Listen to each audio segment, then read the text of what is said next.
I stood in a glittering Wilmington ballroom holding a single encrypted flash drive that was about to send my husband straight to a federal penitentiary. It is just work, Deborah. You would not understand the pressure of closing real accounts. That is what my husband sneered as he zipped up his overnight bag for another sudden business trip exactly 1 year ago. I did not argue or cry.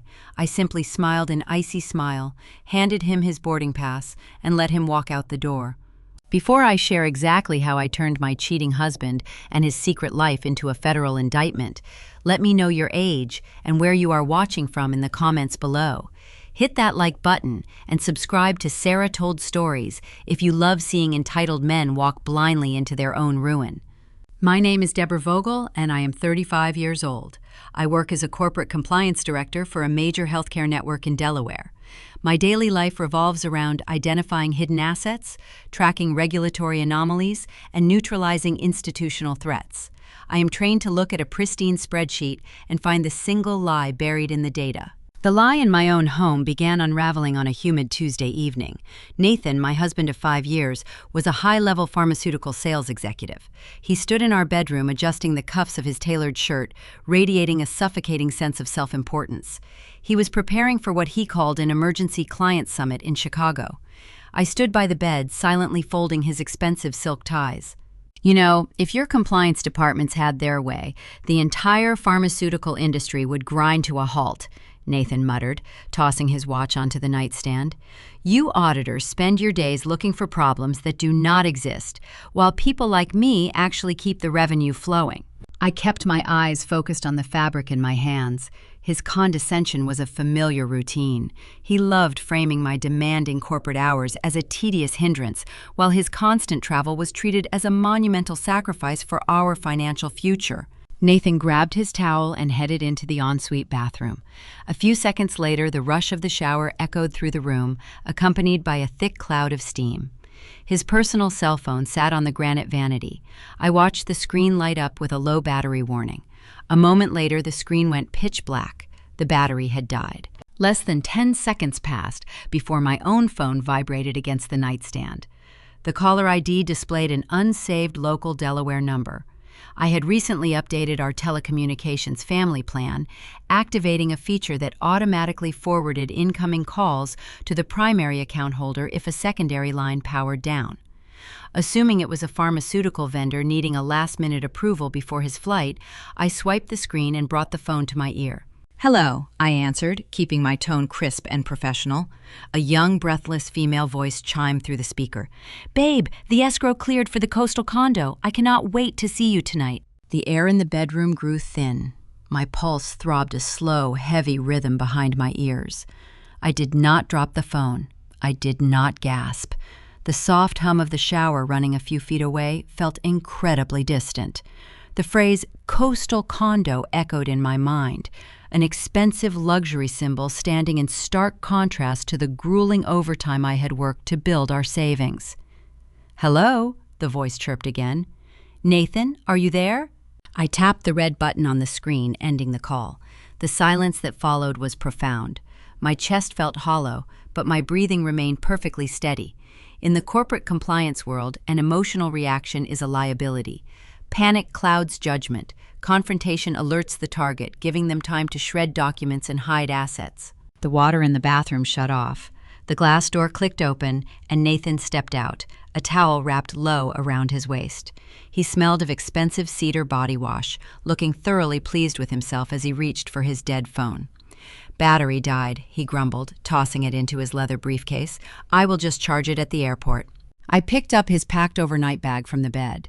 My fingers gripped the leather handles tightly, but my face revealed nothing. I walked over and handed it to him. "Have a safe flight to Chicago," I said, offering him a flawless, practiced smile. He leaned in, kissing my cheek with practiced indifference. "I will call you when I land," he promised, turning his back on me and heading down the stairs. I stood by the window, watching his leased luxury sedan pull out of our driveway and disappear down the quiet suburban street. He thought he was walking away to enjoy his secret life, safe in his arrogant assumption that I was too busy with my spreadsheets to notice his betrayal. He had no idea that he had just handed a certified fraud investigator the exact thread needed to unravel his entire existence. The war had officially begun, and I was going to strip him down to nothing. The taillights of his leased sedan faded into the humid Delaware night. I locked the front door, the heavy brass deadbolt sliding into place with a sharp, satisfying click. For a typical spouse, this would be the exact moment to pour a tall glass of wine, collapse onto the kitchen floor, and weep over the shattered illusion of a perfect marriage. But I am not a typical spouse. Tears do not recover stolen assets. Panic does not secure a legal victory. I walked into the kitchen, pulling open the junk drawer where we kept takeout menus and old receipts. I dug through the clutter until my fingers brushed against a glossy brochure I had picked up weeks ago during a routine hospital audit. The cover featured stark lettering about identifying the warning signs of severe gambling addiction. I placed the pamphlet directly on the center of the kitchen island, right next to the coffee maker where Nathan would inevitably find it upon his return. Fraudsters thrive on towering ego. When Nathan saw that brochure, his staggering narcissism would lead him to a very specific, highly flawed conclusion. He would assume I suspected he was losing our savings at blackjack tables or sports betting apps. He would think my forensic focus was aimed at casinos, leaving him free to continue his real deception unbothered. A distracted target is a sloppy target. I needed him feeling superior, confident that he was outsmarting his overworked wife. I walked up the hardwood stairs to my home office, shutting the door and drawing the heavy blackout curtains. I booted up my encrypted corporate laptop. The dual monitors flared to life, casting a cold, sterile blue glow across the dark room. My fingers hovered over the keyboard. I was about to cross a distinct professional boundary, turning proprietary tracking software designed to hunt corporate embezzlement inward onto my own domestic life. I typed in my credentials, accessing the secure portal with practice speed. Nathan and I maintained separate primary checking accounts to handle our individual expenses, but we shared a high-yield joint investment portfolio. For 5 years, I had poured my annual compliance bonuses into that fund, meticulously building a secure safety net for our future. I pulled up the primary dashboard. The loading icon spun for a fraction of a second before the numbers populated on the screen.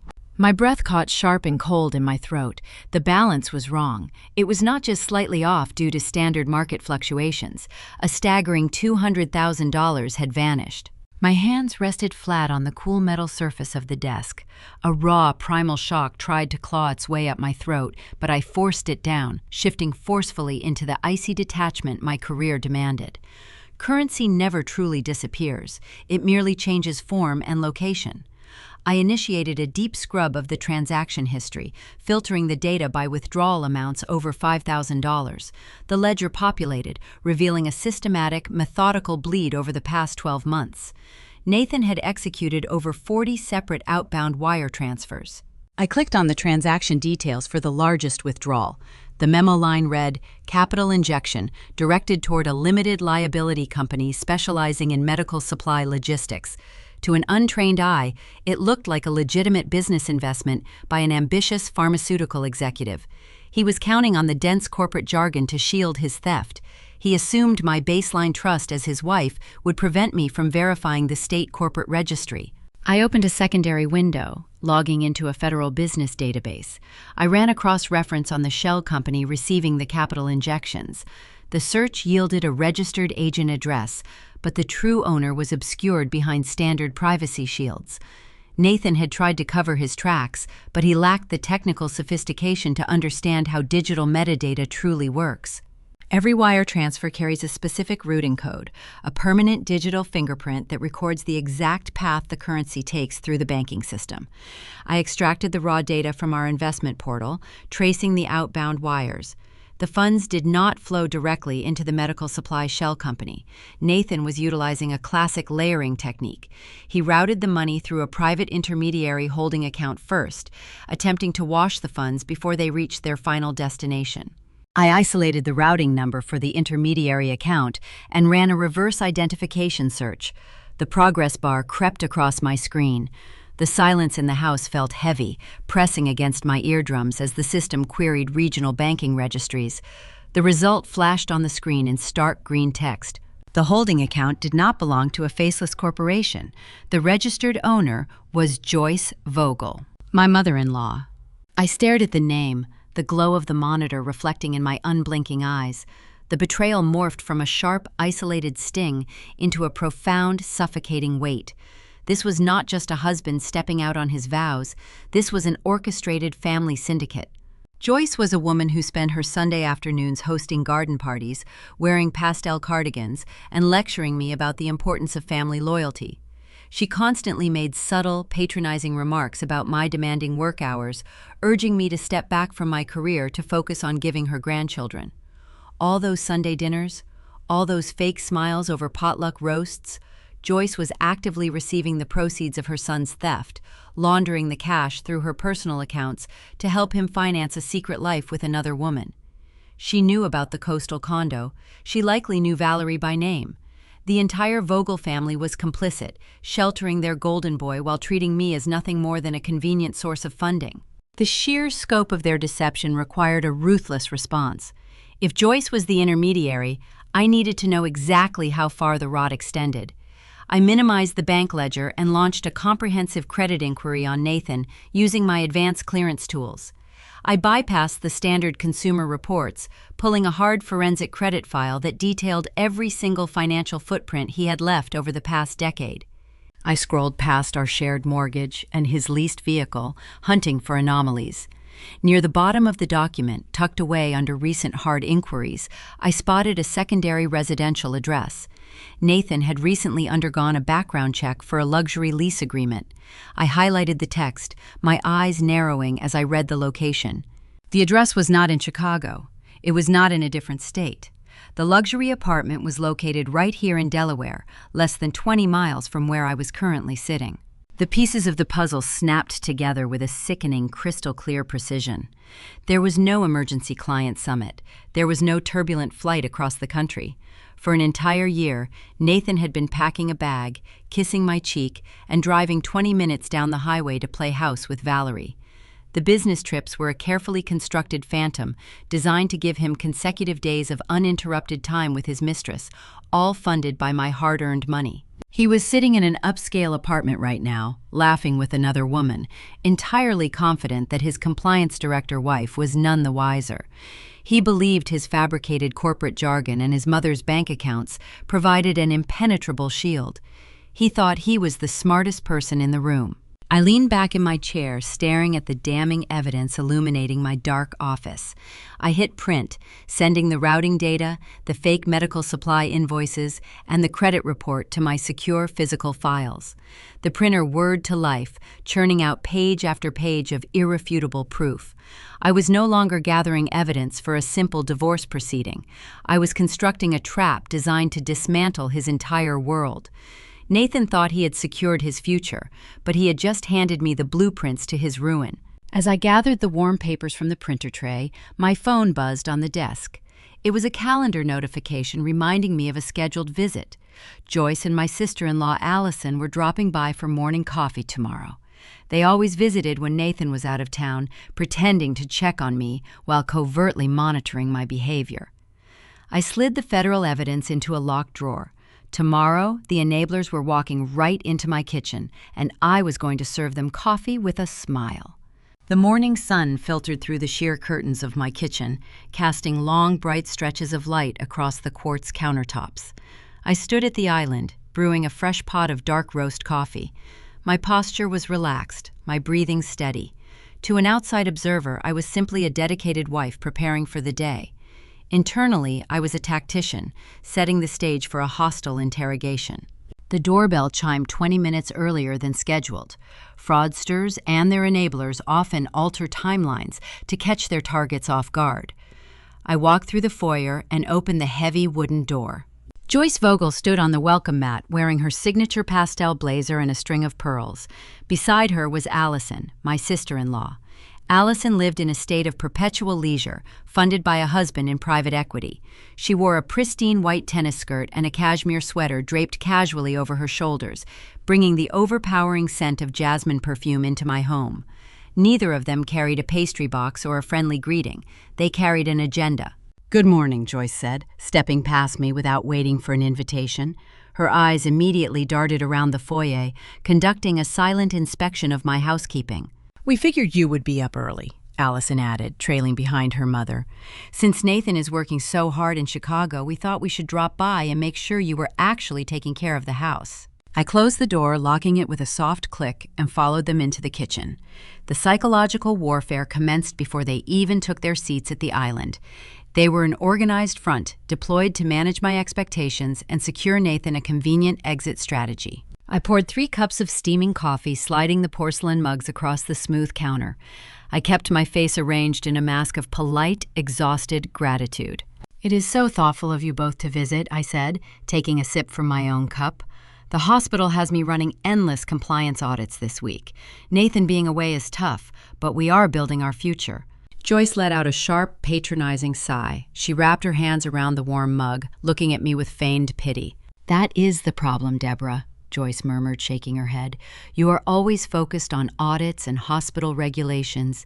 Nathan is a man carrying immense pressure on his shoulders. He needs a warm sanctuary when he comes home, not a roommate who stares at spreadsheets until midnight."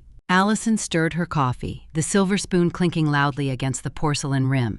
She leaned forward, resting her manicured hands on the counter. "Honestly, Deborah," Allison chimed in, her tone dripping with false concern, "you really need to consider prioritizing your husband. He travels constantly to provide for the family. Do you know how lonely it gets in those hotel rooms? A successful man has needs. If you keep neglecting him for your career, you cannot blame him if he starts feeling unappreciated." The audacity of their performance was staggering. They were actively gaslighting me, planting the seeds of guilt to ensure that when Nathan eventually left, I would blame my own ambition instead of his infidelity. I looked at Allison, a woman who had never worked a corporate day in her life, lecturing me about providing for a family. I looked at Joyce, knowing her personal checking account was currently harboring $200,000 of my stolen investment funds. They were not just excusing his bad behavior, they were actively choreographing his escape. I lowered my gaze, staring at the dark surface of my coffee. I allowed my shoulders to slump a fraction of an inch, projecting the exact image of a weary, insecure wife they desperately wanted to see. "You are right," I whispered, injecting a tremor of vulnerability into my voice. "I have been so caught up in the compliance data. I just want him to be proud of our financial stability. I will try to be more present when he gets back from Chicago." Joyce smiled, a cold and victorious expression spreading across her face. She exchanged a swift, meaningful glance with Allison. They were taking mental notes, eager to call Nathan the moment they left my driveway to report that the naive wife was safely subdued and oblivious. "Well, acknowledging the issue is the first step," Joyce said smoothly, lifting her cup to take a satisfied sip. "Just remember that a marriage requires traditional effort." The kitchen fell into a brief, triumphant silence for the Vogel women. I stood quietly, absorbing their toxic critiques, treating their insults as valuable, qualitative data. They felt untouchable. They believed their synchronized deception was flawless. But arrogance breeds carelessness. Allison reached into her oversized designer tote bag resting on the stool beside her, searching for her ringing cell phone. She rummaged through the expensive leather interior, her frustration mounting as the device continued to buzz. She yanked her hand upward, pulling her phone free, but the sudden movement dislodged the contents of her bag. A heavy, thick item caught the edge of the purse and flipped out into the open air. It landed flat on the pristine quartz island with a distinct, weighty slap. Time slowed to a crawl. The object was an oversized, cream-colored envelope. It rested exactly halfway between Allison and me. My eyes locked onto the thick paper. The stationery was expensive, the kind reserved for major life events. Across the front, elegant gold foil calligraphy caught the morning sunlight pouring through the window. My elite compliance training took over, processing the visual information in a fraction of a second. The text was undeniable. "Join us for a baby shower celebrating Valerie and her little blessing." The air vanished from the room. A profound, hollow silence echoed in my ears. The ringing of Allison's cell phone faded into a dull, distant hum. The name Valerie stared back at me, glittering in gold ink. The stakes of this betrayal shifted with terrifying velocity. This was not a midlife crisis. This was not a temporary fling fueled by stolen investment funds. Valerie was pregnant. Nathan was not just renting a coastal condo to entertain a mistress, he was buying a home to house a brand new family. He was replacing me entirely, funding a nursery with the money I had earned reviewing healthcare regulations. A cold, unyielding clarity spread through my chest. The Vogels were not merely covering up an affair, they were hosting the celebration. They were helping him transition his wealth and his legacy to a new woman, planning to discard me the moment their financial extraction was complete. Allison gasped, a rare flash of genuine, unfiltered panic widening her eyes. She dropped her phone and lunged forward, her manicured fingers snatching the cream-colored envelope off the island. She shoved it violently back into the depths of her designer tote bag, her breathing suddenly shallow and erratic. Joyce stiffened, her posture going rigid. She gripped her coffee mug so tightly her knuckles turned a stark, bony white. She refused to look at me, staring intensely at the kitchen cabinets. "Oh," Allison stammered, a nervous, high-pitched laugh escaping her throat. "That is just an invitation for a girl from my tennis club. You do not know her, just silly country club stuff." The lie was desperate and sloppy. I looked at Allison, watching a bead of sweat form near her hairline. I looked at Joyce, watching her swallow hard, terrified that the pristine illusion they had built was about to shatter right here in my kitchen. They braced themselves for the explosion. They expected the tears, the screaming, the furious demands for an explanation. I did not give them a single drop of satisfaction. I picked up the glass carafe from the coffee maker. The heat of the handle grounded me in the physical space, anchoring my surging adrenaline. I walked around the island and stood directly beside Joyce. "That sounds lovely, Allison," I said, my voice smooth, rich, and entirely void of suspicion. "Tennis club events are always so beautifully put together." I tipped the carafe, pouring a fresh stream of steaming dark roast into Joyce's empty mug. I offered her a radiant, flawless smile. "More coffee, Joyce?" I asked. Joyce blinked, visibly thrown by my calm demeanor. She let out a shaky breath, offering a weak, trembling nod. "Yes, thank you, Deborah." I returned to my side of the island, setting the carafe down with a gentle clink. I watched them sip their coffee in profound, suffocating discomfort. They thought they had narrowly escaped a disaster.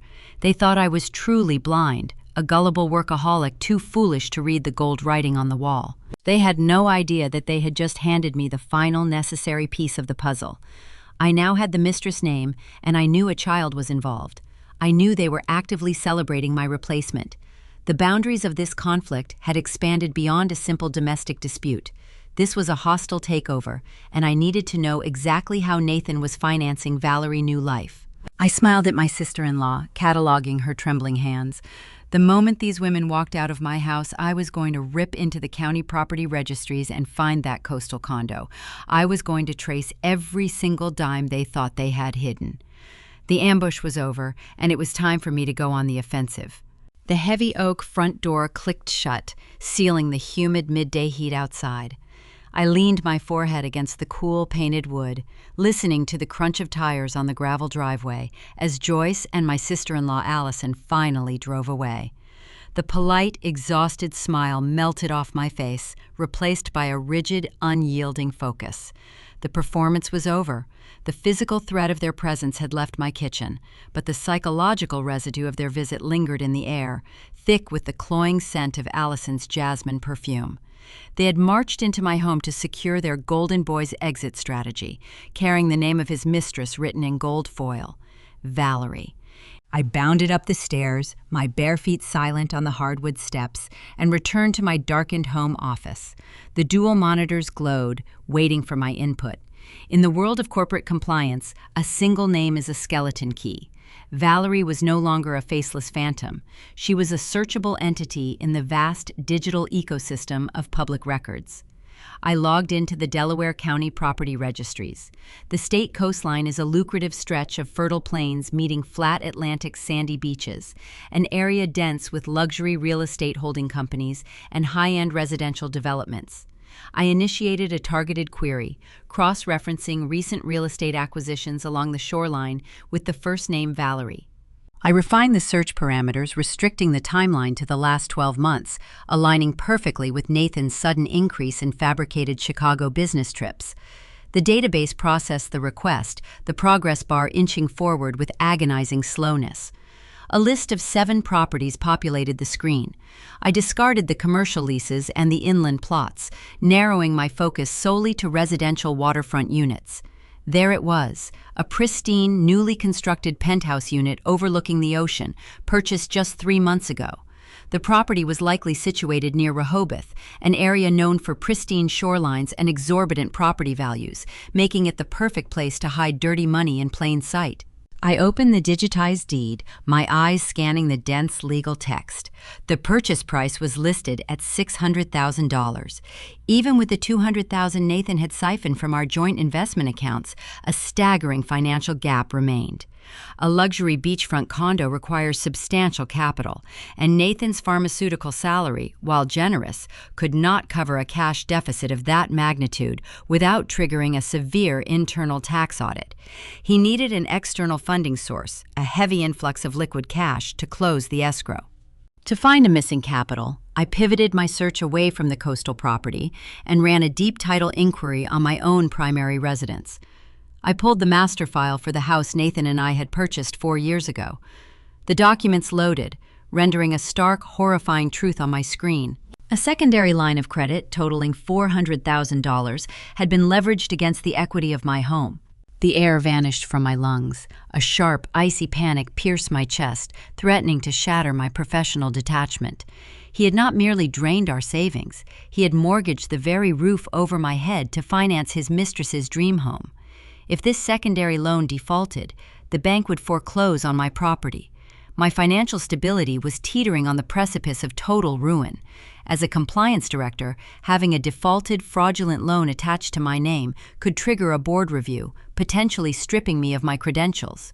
He was not just stealing my money, he was actively jeopardizing my entire career.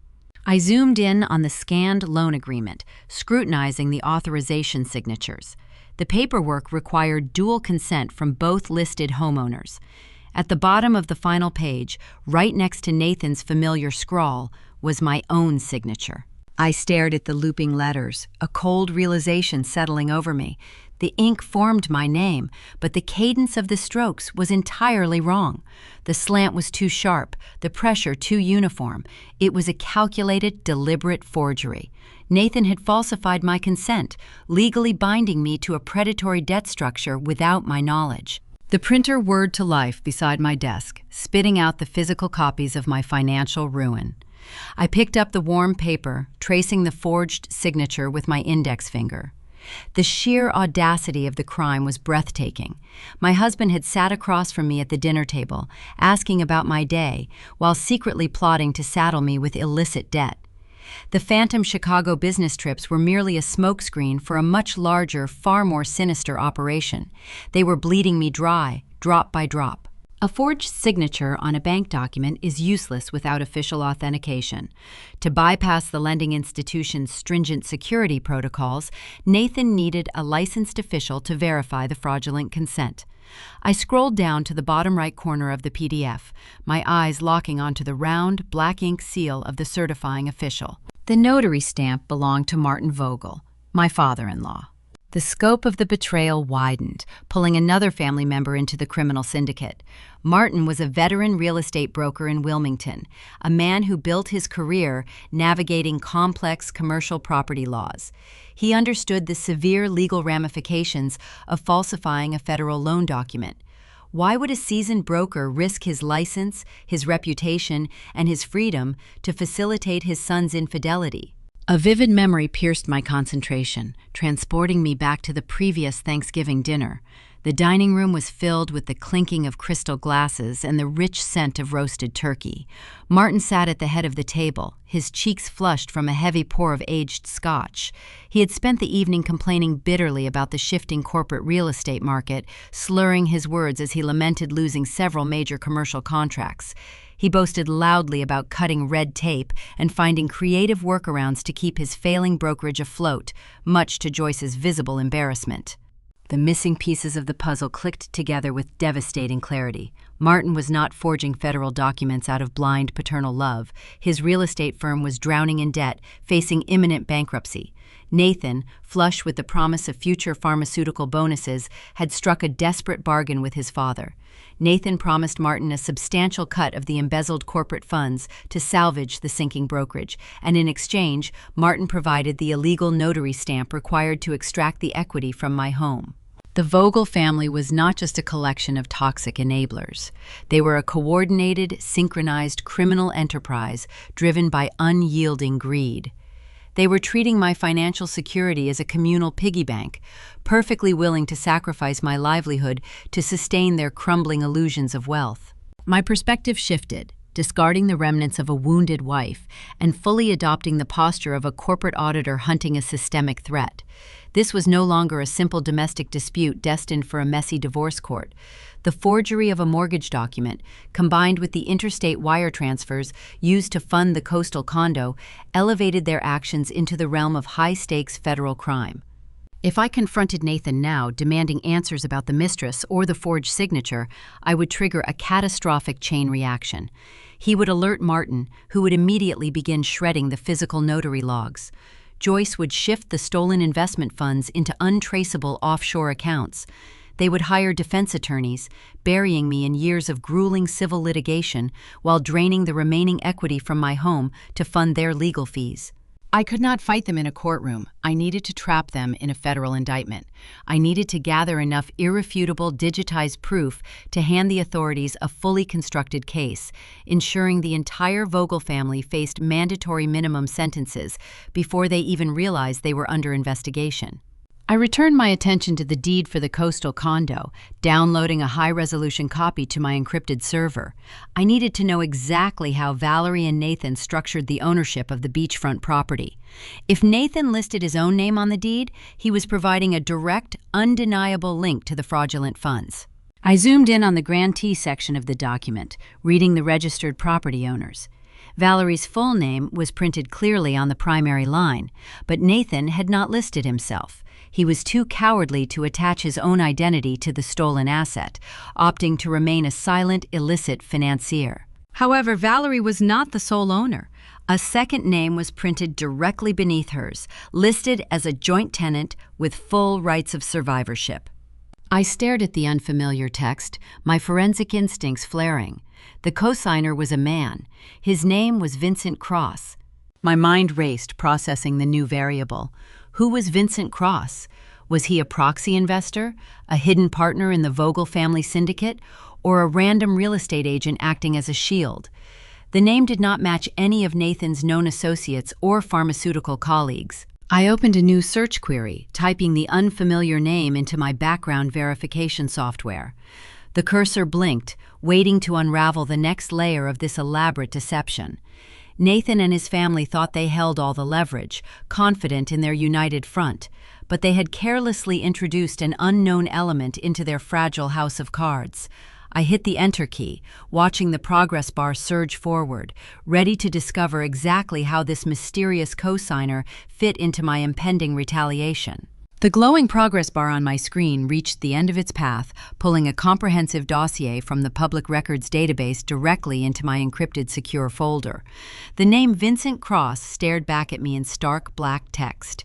My forensic instincts had already anticipated a hidden proxy, a silent investor shielding Nathan from the real estate transaction. What I found instead was a truth far more humiliating for my arrogant husband. Vincent Cross was not a money mule or a shady real estate broker. He was a highly decorated commercial architect based in downtown Wilmington. His firm designed sleek, sustainable corporate headquarters across the Northeast. He possessed impeccable credit, an unblemished legal history, and a substantial personal net worth. But the most revealing piece of data did not come from his financial filings. It came from a brief scan of the local society pages. A high-resolution photograph featured Vincent standing in a polished gallery, wearing a tailored charcoal suit and smiling warmly. Clinging to his arm, flashing a brilliant diamond engagement ring, was Valerie. A sharp, humorless laugh escaped my throat, echoing in the quiet isolation of my home office. Nathan genuinely believed he was a mastermind, orchestrating an elaborate double life funded by my stolen savings and his parents' illicit notary stamps. He thought he possessed total control over his young, adoring mistress. In reality, Valerie was playing him for a fool. She was engaged to a wealthy, successful architect while simultaneously using Nathan to funnel stolen cash into her new beachfront property. Nathan was not the apex predator of this scenario. He was merely Valerie's desperate, disposable wallet. To dismantle a syndicate, an auditor must identify the weakest structural link and apply concentrated pressure. Vincent Cross was a proud, established man whose entire reality was currently built on a foundation of deception. If I approached him correctly, he would not be an enemy. He would become the ultimate inside man. I arranged the meeting under the guise of a prospective healthcare facility contract, securing 30 minutes of his time at a quiet, upscale espresso bar near the Wilmington riverfront. The coffee shop smelled of roasted beans and damp rain, a sophisticated atmosphere filled with the low hum of corporate negotiations. I arrived early, selecting a secluded corner booth that offered a clear view of the entrance while remaining shadowed from the main seating area. Vincent walked through the glass doors right on time. He moved with the effortless confidence of a man accustomed to commanding respect, carrying a leather portfolio and checking his expensive watch. I watched him scan the room, his eyes scanning for a healthcare executive. I stood up, offering a brief professional wave. He approached the table, extending his hand. He expected a discussion regarding commercial zoning and architectural blueprints. I did not shake his hand. I simply slid a thick, unmarked manila envelope across the smooth wooden table, gesturing for him to sit down. "I am not here to discuss a clinic, Vincent," I said, keeping my voice low and meticulously steady. "My name is Deborah Vogel. I am a corporate compliance director, and I am currently investigating a systemic financial fraud that directly involves your fiancé." Vincent froze, his hand hovering over the envelope. His polite, professional demeanor hardened instantly, replaced by a wall of defensive skepticism. He looked at me, his jaw tightening. "I do not know what kind of leverage you think you are pursuing," he replied, his tone dropping into a dangerous, protective register. "But you have exactly 10 seconds to explain yourself before I call the authorities and have you removed for harassment." "Open the folder," I instructed, leaning back in the booth and taking a slow sip of my dark roast coffee. "If I am lying, you can walk out that door and never see me again. But if you value your reputation and your financial security, you will look at the documents." Vincent hesitated, his pride warring with his natural analytical curiosity. Slowly, he unclasped the metal prongs of the envelope and pulled out the contents. I had curated the dossier with ruthless precision. The first page featured the forged deed for the coastal condo, clearly displaying his name listed alongside Valerie as co-signers. The second page detailed the illicit wire transfers originating from my mother-in-law holding account, funneling my stolen equity directly into the property escrow. The final pages contained time-stamped photographs of Nathan and Valerie entering the beachfront unit together, their hands intertwined, a picture of domestic bliss financed entirely by felony theft. I watched the exact moment his perfect, curated reality shattered. It was a visceral, horrifying transformation. The color drained from his face, leaving his skin a sickly ashen gray. His breathing turned ragged and shallow. His hands, gripping the printed photographs, began to tremble with uncontainable rage. The betrayal hit him like a physical strike to the chest. Looking into his eyes, I saw a mirror reflection of the exact trauma I had experienced when that misrouted phone call pierced the silence of my bedroom. We were two strangers bound by the same profound, inescapable devastation. "He is a dead man," Vincent whispered, the words scraping out of his throat. He dropped the papers onto the table, his knuckles turning stark white as he gripped the edge of the wood. "I am going to find this arrogant pharmaceutical sales rep, and I am going to break every bone in his face." He began to stand up, consumed by a fierce, primal need for immediate retaliation. I reached across the table, grabbing his forearm with a firm, unyielding grip, anchoring him back into the booth. "If you touch him, you lose everything," I stated, slicing through his chaotic anger with cold corporate logic. "You assault him, and you go to jail for battery. You lose your architectural license, your firm reputation, and your freedom. Valerie and Nathan will play the victims, drain the remaining equity from that condo, and walk away entirely untouched." Vincent glared at me, his chest heaving, so I just let them sit in my house and laugh at me. You let them think they won, I corrected, releasing his arm. Right now, Nathan and Valerie are likely texting each other, feeling untouchable, oblivious to the fact that their betrayed partners are currently drafting their federal indictments over espresso. Physical revenge is cheap and temporary. I am offering you the chance to orchestrate their total financial and legal ruin. I want to build a federal trap, but I need a digital bridge to close the loop. I need access to Valerie's personal devices. Vincent stared at the cold, hard evidence scattered across the table. The initial wave of blinding fury slowly receded, replaced by a calculating, icy resolve. The architect in him recognized the value of a flawless structural collapse. She leaves her primary laptop unlocked at my townhouse, Vincent murmured, his voice hardening into a sterile, focused cadence. She uses it to manage her supposed freelance consulting business. I can install a remote desktop sharing protocol tonight. You will have full administrative access to her hard drive by midnight. We finalized the parameters of our alliance, transforming our shared grief into a highly organized tactical operation. Later that night, sitting in the dark isolation of my home office, a new icon illuminated my screen. Vincent had executed his part of the agreement flawlessly. With a single click, I bypassed Valerie's superficial security screens and entered the digital nervous system of her dual life. I deployed my auditing software, combing through her localized folders and cloud storage directories. I expected to find more evidence of real estate fraud or perhaps embarrassing text messages. Instead, the search algorithms flagged a series of hidden, encrypted invoice ledgers tucked deep within a mislabeled folder. I extracted the files, running them through a decryption matrix. The ledgers populated on my screen, revealing a sophisticated, high-volume billing operation. Valerie had established a shell company operating under a generic logistics banner. The invoices billed for specialized medical supplies, surgical-grade equipment, and high-tier pharmaceutical consulting hours. I cross-referenced the billed entities. The shell company was not charging random healthcare providers. Every single fabricated invoice was billed directly to Nathan's pharmaceutical employer. The scope of the crime expanded with terrifying velocity. Nathan was not just leveraging forged residential mortgages, he was utilizing Valerie's shell company to funnel stolen corporate funds through his own employer's expense accounts. He was approving fake supply orders, intercepting the corporate payouts, and routing the cash directly into the coastal condo escrow to cover the remaining balance. This discovery fundamentally altered the battlefield. Embezzling from a major pharmaceutical firm constituted severe federal anti-kickback violations and extensive corporate wire fraud. But the true danger lay in the corporate nexus. Nathan's firm was the primary medical supplier for my own healthcare network. Because he deliberately routed the fake invoices through shared regional distribution channels, his fraudulent paperwork inevitably crossed paths with my specific hospital compliance clearance codes. If I reported the embezzlement immediately, my healthcare network would face a grueling, catastrophic federal audit. If I hid the evidence, I risked my elite compliance license and faced potential federal prosecution for harboring a known corporate criminal. Nathan had woven his illicit activities so deeply into my professional sphere that exposing him threatened to burn down my entire career.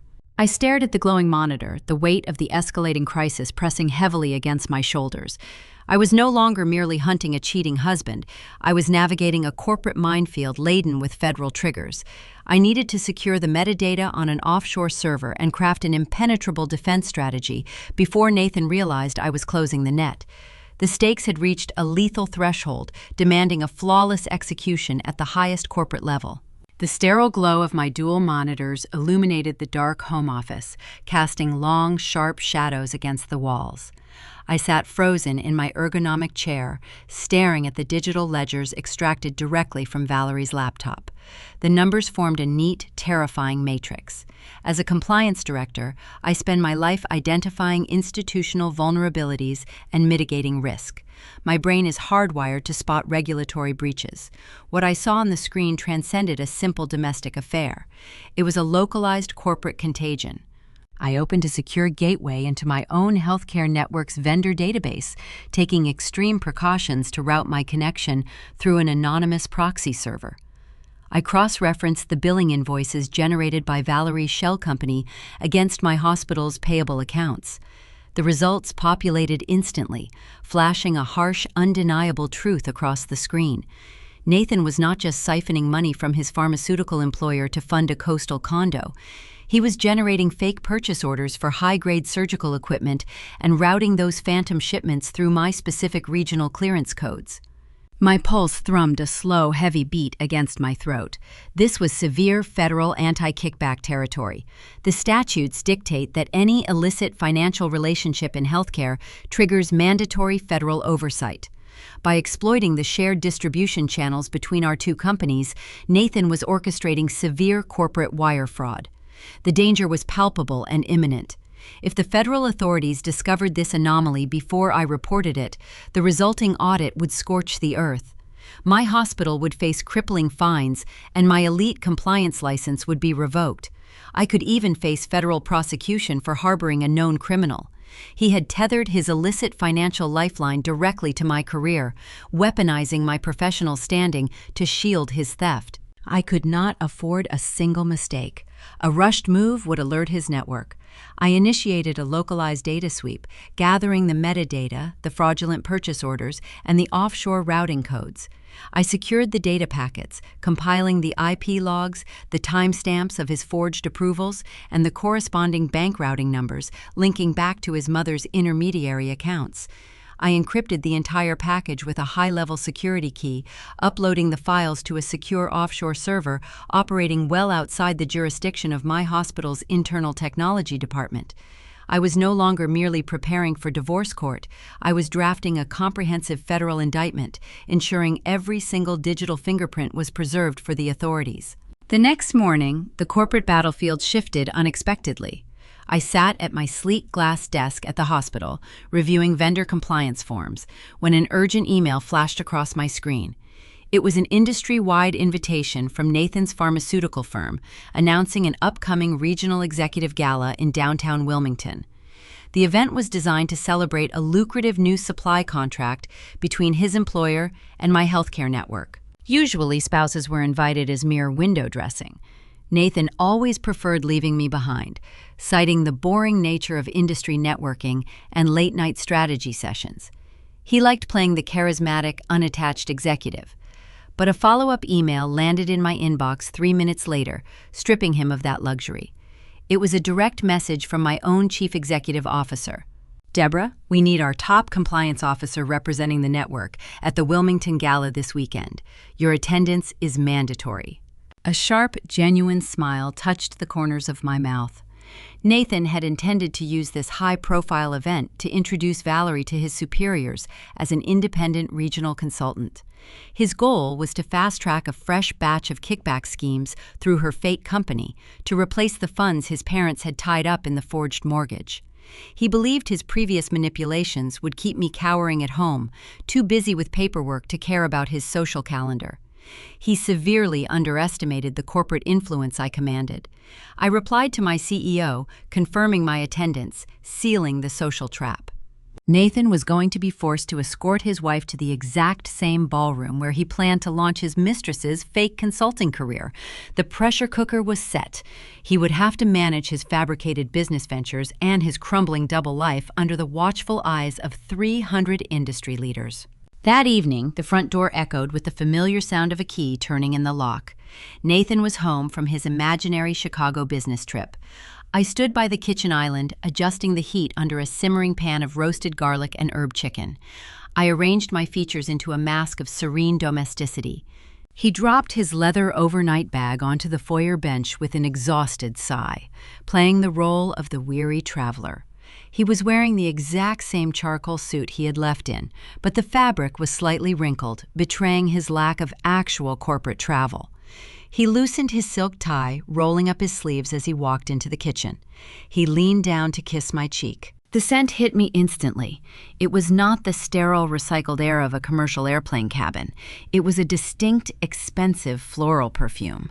Notes of jasmine and bergamot clung to his collar, an olfactory signature of his time spent in the coastal condo. My stomach churned, but my hands remained perfectly steady as I stirred the sauce.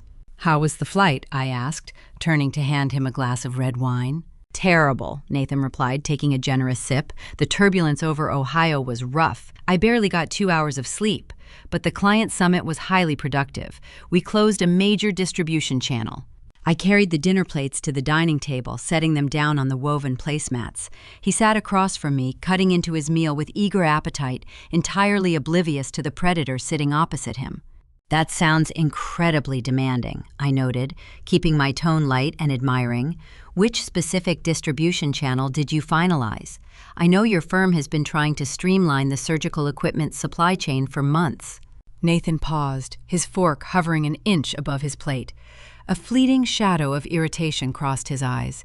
He hated when I asked specific industry questions. It forced him to navigate the intricate lies he had constructed. "It is highly confidential right now, Deborah," he deflected, offering a patronizing chuckle. "Just a boutique logistics firm out of the Midwest. They specialize in rapid turnaround for high-tier surgical plastics. Nothing you need to worry your pretty head about." A boutique logistics firm. He was directly referencing Valerie Shell Company, testing the waters to see if I suspected the overlap. He thought he was floating a brilliant lie. "That is fascinating," I replied, leaning forward and resting my chin on my hands, "because my network is overhauling our vendor compliance protocols next month. We are initiating deep audits on all boutique medical suppliers due to the new federal anti-kickback regulations.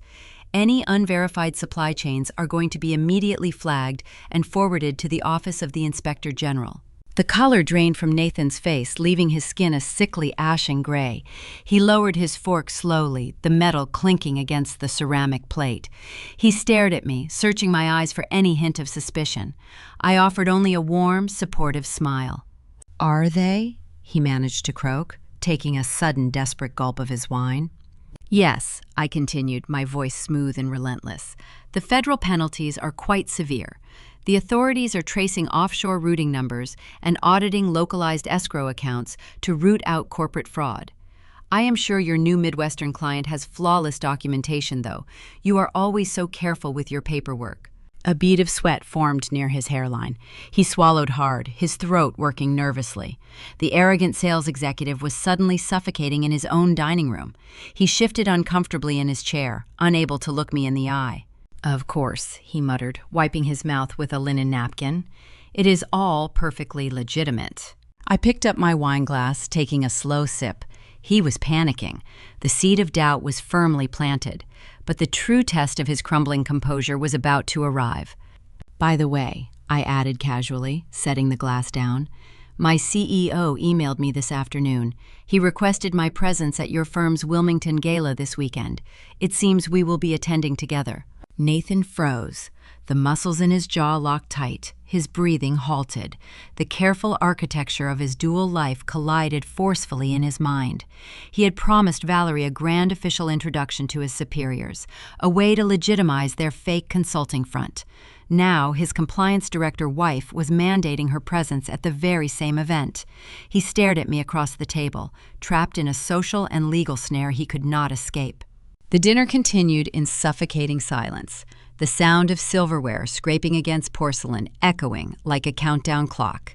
He thought the tension in the room was at its peak, entirely unaware that his decision to snoop through my home office later that night would ignite a catastrophic confrontation. The house settled into a heavy, suffocating silence shortly past midnight. I sat in the dim light of the living room, a lukewarm cup of chamomile tea resting on my lap, listening to the subtle creaks of the floorboards upstairs. Nathan assumed I was winding down for the night, blissfully unaware of the storm gathering around him. Instead, I had carefully set a trap in my home office. On the glass surface of the flatbed scanner, I left a single printed sheet of paper. It was a partial vendor ledger detailing a query into the exact medical supply shell company he operated with Valerie. It was just enough data to prove I was looking, but vague enough to make him think I had not yet connected all the dots. Fraudsters share a distinct psychological flaw. When they feel the walls closing in, their paranoia forces them to investigate their surroundings. I knew Nathan would not be able to sleep after my comments at dinner regarding the compliance audits. He would pry. He would sneak into my workspace to see exactly what files I had brought home. The faint, distant click of my office door opening drifted down the staircase. I took a slow, measured breath, visualizing his movements. He would turn on the small desk lamp. He would see the glowing green light of the copier. He would lift the lid. 3 minutes later, the heavy thud of his footsteps descending the stairs signaled the end of our domestic charade. The man who walked into the living room was no longer the charming, overworked pharmaceutical executive who had kissed my cheek a few hours prior. The polished veneer had evaporated, leaving behind a cold, calculating predator. His face was flushed, the muscles in his jaw ticking with unbridled tension. He held the printed ledger in his right hand, crumpling the edges. "You want to explain why you are running unauthorized searches on my regional clients?" he demanded. His voice lacked any trace of the warm husband I had married. It was a harsh, unforgiving bark. I set my teacup onto the glass coffee table, the ceramic clinking softly in the quiet room. I looked up at him, maintaining a calm, unbothered posture. "I told you during dinner, Nathan. The healthcare network is conducting deep audits on all boutique medical suppliers. It is standard regulatory procedure." "Do not play coy with me, Deborah," he snapped, closing the distance between us. He stood over the sofa, using his height to cast a long, intimidating shadow across my face. "You are prying. You always have to dig, do you not? You just cannot accept that someone else might be running a successful operation without your constant, suffocating oversight." I met his glare, letting the silence stretch. "I know about Valerie," I said, keeping my tone perfectly flat. "I know about the coastal condo, and I know about the fake purchase orders you are routing through your company. The illusion is over." For a fraction of a second, genuine shock widened his eyes. He had not expected a direct clinical confrontation, but the surprise vanished almost instantly, replaced by a dark, chilling smirk. Narcissists do not feel remorse when caught. They only feel anger that their audience stopped clapping. He tossed the crumpled ledger onto the coffee table. He did not deny a single accusation. He did not apologize for draining our savings, forging a mortgage, or starting a secret life with a pregnant mistress. Instead, he leaned back, crossing his arms, radiating a sickening aura of unearned triumph. "So you figured it out," he chuckled, a dry, humorless sound that echoed off the high ceilings. "Congratulations, Director. You finally put those tedious spreadsheet skills to use. But you are far too late to do anything about it." "You are embezzling corporate funds to finance real estate fraud," I replied, standing up to level the physical playing field. "You are facing decades in a federal penitentiary. I am not too late, Nathan. I am holding the match." Nathan did not flinch. He reached into the inner pocket of his suit jacket, his movements slow and deliberate. "You think you are the only one who understands compliance protocols?" he taunted, pulling out a sleek manila folder. "I spent 5 years watching you work. I know exactly how your hospital clearance matrix operates. Did you really think I would risk an entire supply chain operation without an insurance policy?" He slapped the folder onto the table next to the ledger. "I needed a secure gateway to route those fake surgical invoices," Nathan continued, his voice dropping into a smooth, lethal cadence. "I needed clearance codes that bypassed the standard low-level audits, so I used yours." The air in the living room turned frigid. I stared at him, my forensic mind rapidly processing the catastrophic implication of his words. "That is right," he sneered, stepping closer, forcing me to hold my ground. "Every single phantom purchase order, every fake shipment of medical plastics, every inflated invoice billed to Valerie's company. I authorized all of it using your personal compliance credentials. I logged into the vendor portal from our home network, routing the approvals through your specific IP address." My breath caught in my throat. The sheer depth of his malice was staggering. He had not merely stolen from me, he had actively framed me for his federal crimes. "If you run to your CEO, or if you march into a divorce attorney office whining about my new condo, I will hand the federal authorities the digital logs," Nathan warned, his eyes flashing with dark satisfaction. "To the Securities and Exchange Commission, it will look like the esteemed compliance director orchestrated the entire kickback scheme from her own living room. You will be named as the primary co-conspirator." He circled the coffee table, pacing like a victor surveying his conquered territory. "They will strip your license before the sun goes down," he boasted. "Your pristine healthcare network will throw you to the wolves to save their own federal contracts. You will face identical wire fraud charges, Deborah. You will lose your career, your reputation, and you will spend the next 10 years sharing a concrete cell with me." He stopped pacing, leaning over the glass table to tap the manila folder. "Unless you cooperate," he whispered. I looked down at the folder. He had trapped me in a brilliant, suffocating snare. If I exposed the embezzlement, the digital metadata he fabricated would undoubtedly trigger an intense investigation into my own professional conduct. Fighting the allegations would drain my remaining finances and permanently stain my industry standing. He was holding my entire livelihood hostage. "What is in the folder?" I asked, forcing my voice to remain steady despite the adrenaline flooding my veins. "Your exit strategy," Nathan replied smoothly. "It is a post-nuptial agreement drafted by my attorneys this afternoon." He opened the cover, revealing a dense stack of legal parchment. "The terms are very simple," he explained, pointing to the highlighted sections. "You sign over your remaining equity in this Delaware house, you waive all rights to alimony, and you relinquish any claim to our remaining liquid assets. You agree to a quiet, uncontested divorce due to irreconcilable differences. In exchange, I keep the coastal condo, I walk away with Valerie, and the digital logs tying you to the corporate fraud conveniently disappear forever." He was demanding total surrender.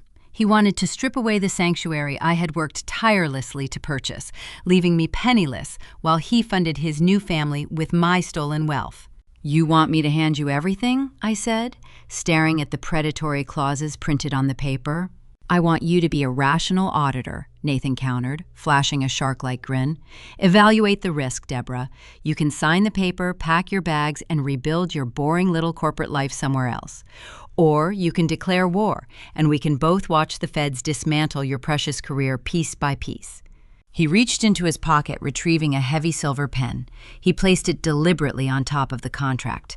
"You have always prided yourself on making the smart choice," he mocked, his tone dripping with toxic supremacy. "Make the smart choice now. Sign the document." I stood frozen in the center of the living room, trapped in a nightmare of his design. The man I had married had orchestrated a flawless extortion plot, weaponizing my own professional integrity against me. He held all the perceived power, standing there with his chest puffed out, waiting for me to shatter. The walls of the house felt like they were closing in, the legal threat wrapping tightly around my throat. I looked at the pen, then up at his smug, victorious face, realizing that standard combat rules no longer applied. I was standing on the edge of a precipice, and he was daring me to jump. The heavy silver pen rested on top of the extortionate postnuptial agreement. Nathan stood tall, his chest puffed out, radiating the smug certainty of a predator who had just cornered his prey. He expected me to fight. He anticipated a shouting match, a desperate plea for fairness, or a furious threat to expose his corporate crimes. He wanted the satisfaction of watching me thrash against the inescapable snare he had constructed. I decided to give him a performance that would cement his fatal overconfidence. I let my shoulders collapse, abandoning the rigid posture of a corporate director. I averted my gaze, staring down at the glass coffee table as if the sheer weight of his blackmail had crushed my spirit. I forced my breathing to become shallow and erratic. I blinked rapidly, allowing a well of genuine tears to form in my eyes, drawing on the raw exhaustion and betrayal of the past few days. A single tear escaped, tracing a hot path down my cheek. I reached up with a trembling hand to wipe it away. "You win," I whispered, letting my voice crack perfectly on the final syllable. Nathan exhaled a sharp breath of triumph. He uncrossed his arms, a cruel, satisfied grin spreading across his face. He watched me crumble with intoxicating delight. "I cannot go to prison, Nathan," I continued, wrapping my arms around my torso in a protective, fragile gesture. "I have worked my entire life to build my compliance career. If you send those fabricated logs to the federal authorities, my hospital will fire me. I will lose my license. I will lose everything." He stepped closer, reaching out to pat my shoulder with mock sympathy. It was a patronizing, sickening touch. "I knew you would see reason, Deborah," he murmured, his tone dripping with fake benevolence. "This is the smartest path forward for both of us. You sign the document, you keep your pristine professional reputation, and we quietly go our separate ways. Nobody has to get hurt." I picked up the silver pen, my fingers shaking just enough to convey profound terror. I hovered the tip over the signature line, then hesitated, pulling my hand back as if struck by a sudden, paralyzing thought. "I will sign it," I stammered, looking up at him with wide, fearful eyes. "But I need my hospital legal liaison to review the indemnification boilerplate first, just for basic regulatory compliance." Nathan frowned, his predatory stance stiffening. "Why, the terms are straightforward. Because you tied your offshore shell company to my specific clearance codes," I pleaded, letting a note of desperation edge into my tone. "If this contract references the division of those disputed vendor assets, the phrasing must align with standard healthcare divestment protocols. If an internal auditor reviews my divorce filings and sees unverified corporate jargon, they will flag it. I just need a standard review to ensure the phrasing does not inadvertently trigger the exact federal inquiry we are trying to avoid." His towering ego absorbed the flattery of his own genius trap. He genuinely believed I was terrified of the authorities uncovering his fabricated evidence. He assumed my request was a pathetic attempt at self-preservation, a desperate maneuver to protect the very career he held hostage. "Fine," Nathan scoffed, waving his hand dismissively. "Have your desk lawyers look at the compliance phrasing, but the core asset division remains non-negotiable. You surrender the house, and I keep the coastal property. You have 48 hours before I lose my patience and submit the digital logs." He turned and walked out of the living room, heading upstairs with the swagger of an undefeated champion. I remained seated on the sofa until I heard the bedroom door click shut. The tears dried instantly. The trembling in my hands vanished, replaced by an icy, focused resolve. He thought he had outsmarted me. He had no idea he had just granted me the exact window of opportunity I needed to engineer his total destruction. The following morning, I did not drive to the hospital. I navigated my car toward a towering glass and steel high-rise in the heart of the Wilmington business district. Vincent Cross had arranged an emergency consultation with a premier team of corporate litigators, specialists who handled hostile takeovers and high-net-worth asset protection. I walked into the sleek, mahogany-paneled boardroom. Vincent was already seated at the long table, flanked by 3 attorneys in immaculate suits. The architect looked exhausted, but driven by a cold, unyielding fury. We exchanged a silent nod. We were 2 betrayed partners finalizing the blueprint for a demolition. I slid Nathan's draft across the polished wood. "He is attempting to extort my silence by claiming sole ownership of the illicit assets and threatening to frame me for his anti-kickback violations," I explained, outlining the exact parameters of the blackmail. "He wants me to sign away my home and accept this postnuptial agreement. We are going to let him have exactly what he requested, but we are going to make the acquisition fatal." The lead attorney, a sharp-featured woman named Sterling, reviewed the document. She tapped her gold pen against the pages, her eyes scanning the clauses. "He drafted this using standard family law templates," Sterling noted, a hint of professional disdain in her voice. "His divorce lawyers focused entirely on separating the domestic property. They lacked the specialized vocabulary to understand high-level corporate liability." "That is our vulnerability," I stated, leaning forward. "We need to inject a poison pill." Over the next 4 hours, we meticulously engineered a legal snare disguised as standard boilerplate compliance jargon. We stripped away the basic asset division terminology and replaced it with dense, labyrinthine pharmaceutical regulatory language. Buried deep within page 14, under a section deceptively labeled Vendor Indemnification and Compliance Severability, Sterling inserted a ruthless cross-collateralization clause. The wording was a masterpiece of financial warfare. In plain English, the clause dictated that by accepting sole legal ownership of the coastal property and the associated holding accounts, Nathan unconditionally assumed all current and future liabilities tied to those specific funds. Furthermore, it explicitly bound any corresponding guarantors to the fraudulent corporate debt. Vincent understood the architectural brilliance of the maneuver immediately.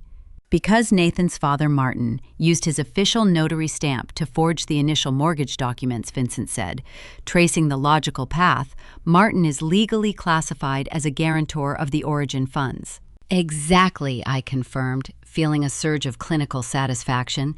And because Nathan's mother, Joyce, used her personal checking accounts to funnel the stolen investment money into the condo escrow, she is a documented intermediary. By signing this altered contract, Nathan is not just taking the condo, he is legally attaching his parents' collateral, their home, their savings, and Martin's notary bond directly to a federal corporate fraud debt. We reprinted the document on the exact same weight of paper, ensuring the margins and font matched the original draft flawlessly. To the untrained eye, the contract looked identical. To a federal prosecutor, it was a signed confession and a comprehensive asset forfeiture authorization. I returned home that evening, the heavy leather portfolio resting on the passenger seat of my car. The sky over Delaware had bruised into a dark, stormy purple. The air was thick with impending rain. I walked into the house, finding Nathan pouring a glass of expensive bourbon in the kitchen. He wore a crisp dress shirt, his posture relaxed and victorious. He looked at the portfolio in my hand, a smug grin touching his lips. "Did your little hospital lawyers approve the phrasing?" he mocked, taking a slow sip of his drink. I let my shoulders slump, resuming the role of the defeated, cornered wife. I pulled the dense stack of paper from the portfolio and laid it on the marble island. They adjusted the compliance severability clauses on page 14 to ensure the hospital network remained shielded from your shell company logistics, I murmured, keeping my gaze firmly fixed on the floor. "But the asset division is exactly what you demanded. You get the coastal condo. I surrender my equity in this house." Nathan set his glass down, pulling a silver pen from his pocket. He flipped directly to the final page, entirely bypassing the dense, newly inserted paragraphs. His towering ego blinded him to the possibility that I possessed the capacity to strike back. He believed I was a broken woman, desperate to save my tedious corporate career. He signed his name with rapid, flourishing strokes. He flipped to the secondary authorization page and signed again. With every stroke of ink, he was locking himself into a federal racketeering conspiracy.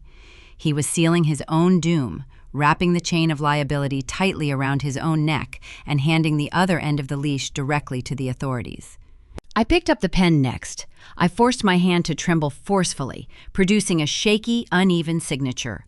The physical display of fear fed his narcissism, cementing his false reality. I slid the executed copies toward him. He gathered the papers, tapping them against the counter to align the edges. "You made the right choice, Deborah," he gloated, his voice dripping with condescending triumph. "You can stay in the guest room until the final divorce decree is filed. I will be spending most of my time at the coast anyway. Valerie has a very specific vision for the nursery, and I want everything perfect before the baby arrives." He turned and walked away, carrying his poisoned victory into the other room. He thought he had successfully shielded his mistress, his stolen wealth, and his future. He had no idea he had just signed the financial death warrants for his entire family. The legal trap was firmly locked. The paperwork was secured. It was time to shift the battlefield from the shadows of my home office into the blinding light of their elite social circle. Joyce and Allison were hosting a lavish celebration for the golden boy and his new pregnant bride, assuming I was sitting alone in the dark, weeping over my lost marriage. They were about to discover exactly what a scorched earth campaign looked like. Saturday afternoon arrived with crisp coastal breezes sweeping off the Delaware Bay. The Wilmington Heritage Country Club sat nestled behind wrought iron gates, a sprawling estate of manicured greens and pristine white columns. This was Joyce's sanctuary, a place where status was traded like currency over delicate cucumber sandwiches. She and Allison had rented the sunroom to celebrate the impending arrival of Nathan's new child, assuming I was locked inside my dark house, mourning my shattered marriage. I stepped out of my car, letting the valet take my keys. I had discarded the beige cardigans and the slumped posture of a broken woman. Today, I wore a tailored crimson silk dress that fit like second skin, paired with stiletto heels that clicked with lethal precision against the cobblestone walkway. My hair fell in sleek, polished waves. I did not look like a discarded spouse. I looked like an apex predator stepping onto the hunting ground. I bypassed the greeting podium and walked straight into the sunroom. The space was awash in soft pastel balloons, towering floral arrangements, and the high-pitched chatter of dozens of affluent women. Allison stood near a towering gift table, adjusting a stack of wrapped boxes. She glanced up, her polite hostess smile freezing instantly. The color drained from her cheeks, leaving her skin a stark, chalky white. She nudged her mother. Joyce turned, holding a crystal glass of sparkling water, and her jaw physically dropped. The quiet hum of gossip rippled across the room as eyes darted between the Vogel women and the unexpected arrival of the soon-to-be ex-wife. I did not glare or cause a scene. I glided across the polished hardwood floor, projecting an aura of radiant, untouchable grace. "Hello, Joyce," I greeted, my voice warm and carrying perfectly over the soft jazz playing in the background. "Allison, the floral arrangements are stunning. I could not miss the opportunity to celebrate such a joyous occasion." Joyce swallowed hard, her throat working nervously. "What are you doing here, Deborah?" she hissed, keeping her voice low to avoid drawing further attention from her country club peers. "Nathan said you signed the paperwork." "I did," I replied, offering a bright, terrifying smile. "We reached a mutual understanding. I felt it was important to show my support. After all, we are still family for a few more days." I left them stammering near the gift table and drifted toward the mimosa bar positioned in the far corner of the room. I picked up a delicate flute, watching the bubbles rise to the surface. Joyce followed me, her panic overriding her social graces. She could not handle the unpredictable variable I represented. "You need to leave," Joyce whispered, stepping close to my shoulder, her pastel blazer brushing against my silk dress. "You are embarrassing yourself. This is a private event for Valerie." I took a slow sip of my drink, savoring the crisp, tart flavor of the orange juice. I turned my head just a fraction, bringing my lips inches from her ear. "Are you paying for this venue using the offshore routing number ending in 7402? I asked softly. "Or did you draw the funds from the intermediary checking account ending in 9185? Joyce went incredibly rigid, her breath hitched, catching sharply in her chest. The pristine, wealthy matriarch facade cracked, revealing the terrified, complicit money mule hiding underneath. "I do not know what you are talking about," she stammered, her hands trembling so fiercely the ice in her glass rattled against the crystal. I leaned slightly closer, ensuring only she could hear the precise forensic details of her ruin.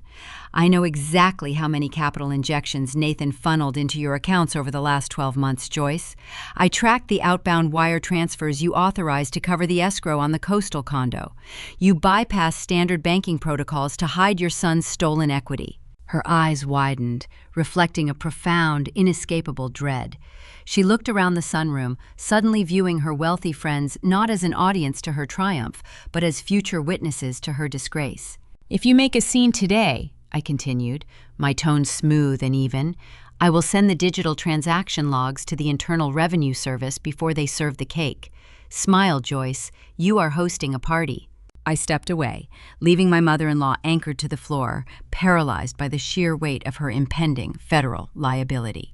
She could not warn Nathan. She could not scream. She was trapped in her own lavish prison. A delicate chime rang out across the room.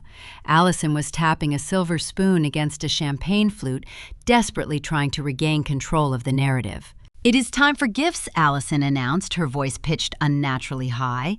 "Everyone, please gather around the velvet sofa." Valerie sat in the center of the plush seating arrangement. She was a decade younger than me, radiating the naive, glowing confidence of a woman who believed she had won a grand prize. She wore a flowing white maternity dress, her hands resting protectively over her small bump. She did not know my face. She only knew the pathetic, overworked caricature Nathan had described to her. The guests piled boxes onto her lap. She unwrapped designer onesies, silver rattles, and expensive cashmere blankets, offering breathless, rehearsed words of gratitude. I waited patiently near the back of the crowd, letting the anticipation build. When the pile of presents dwindled to nothing, I stepped forward. The room fell into a heavy, suffocating silence. The guests parted, sensing the raw, electric tension radiating from Joyce and Allison, who stood frozen near the window. I walked up to Valerie and handed her a sleek rectangular box wrapped in heavy silver paper and tied with a flawless satin ribbon. "I brought a special gift for the baby," I said, my voice projecting a serene, unwavering calm. "A custom baby book. It is important to document every single detail of the foundation you are building." Valerie looked up at me, confused by the sudden hush in the room. She glanced at Allison, seeking guidance, but my sister-in-law was staring at the floor, too terrified to intervene. "Thank you," Valerie murmured, her fingers pulling the satin ribbon loose. She tore the silver paper away, revealing a thick, leather-bound portfolio. She opened the cover, expecting to find blank pages meant for ultrasound photos and footprint stamps. Instead, her eyes landed on a densely printed spreadsheet. I watched her brow furrow as she tried to comprehend the data. The first page featured a high-resolution photograph of the forged mortgage deed for the coastal condo, clearly displaying Martin Vogel's illicit notary stamp. The second page detailed the severe anti-kickback violations Nathan had committed, outlining the phantom medical supplies billed through her own shell company. The final page was a summary of the federal wire fraud statutes, highlighting the mandatory minimum prison sentences for co-conspirators. Valerie's breathing stopped. Her flawless, glowing complexion turned a sickly ash gray. She looked at the offshore routing numbers, the undeniable proof of the stolen corporate funds, and the comprehensive list of federal charges pending against the man she thought was her wealthy savior. I leaned down, resting my hand gently on the arm of the velvet sofa. "I met with Vincent Cross yesterday," I whispered, keeping my voice low enough that the surrounding guests could only see a polite, intimate exchange. "He saw the photographs of you and Nathan entering the condo. He knows everything about the fake consulting firm." Valerie flinched as if I had struck her across the face. Her eyes darted wildly, searching my face for any hint of a bluff. She found none. I was a mirror reflecting her total ruin. "Vincent is furious," I continued, my tone dripping with icy precision. "But right now, he is remaining quiet. He is waiting to see what you do next. If you warn Nathan, if you try to transfer a single dime out of those accounts, Vincent will hand the evidence to the federal authorities himself. He will burn your coastal condo to the ground and ensure you spend your child's first decade behind bars." The psychological snare closed around her throat. Valerie was a creature driven entirely by greed and self-preservation. She realized in that terrifying instant that her luxurious lifestyle was suspended over a cliff by a single fraying thread. If she alerted Nathan, the panic would trigger an immediate federal response. She would lose the condo, the money, and the safety net Vincent provided. She was trapped between a vengeful fiancé and a collapsing pharmaceutical executive. Her survival instincts kicked in, overriding any misplaced loyalty she held for Nathan. She hoped that if she played innocent and let Nathan take the fall, she might somehow salvage the beachfront property. She slammed the leather portfolio shut, pulling it tightly against her chest to hide the contents from the prying eyes of the country club guests. She looked up at me, her eyes wide with a desperate, silent plea for mercy. I stood up, smoothing the front of my crimson silk dress. "Enjoy the shower, Valerie," I said loudly, offering a bright, dazzling smile to the room. The truth is always the best gift a mother can receive. I turned and walked back through the parted sea of silent, staring women. Joyce and Allison shrank away from me as I passed, their toxic arrogance wholly extinguished by the cold reality of my leverage.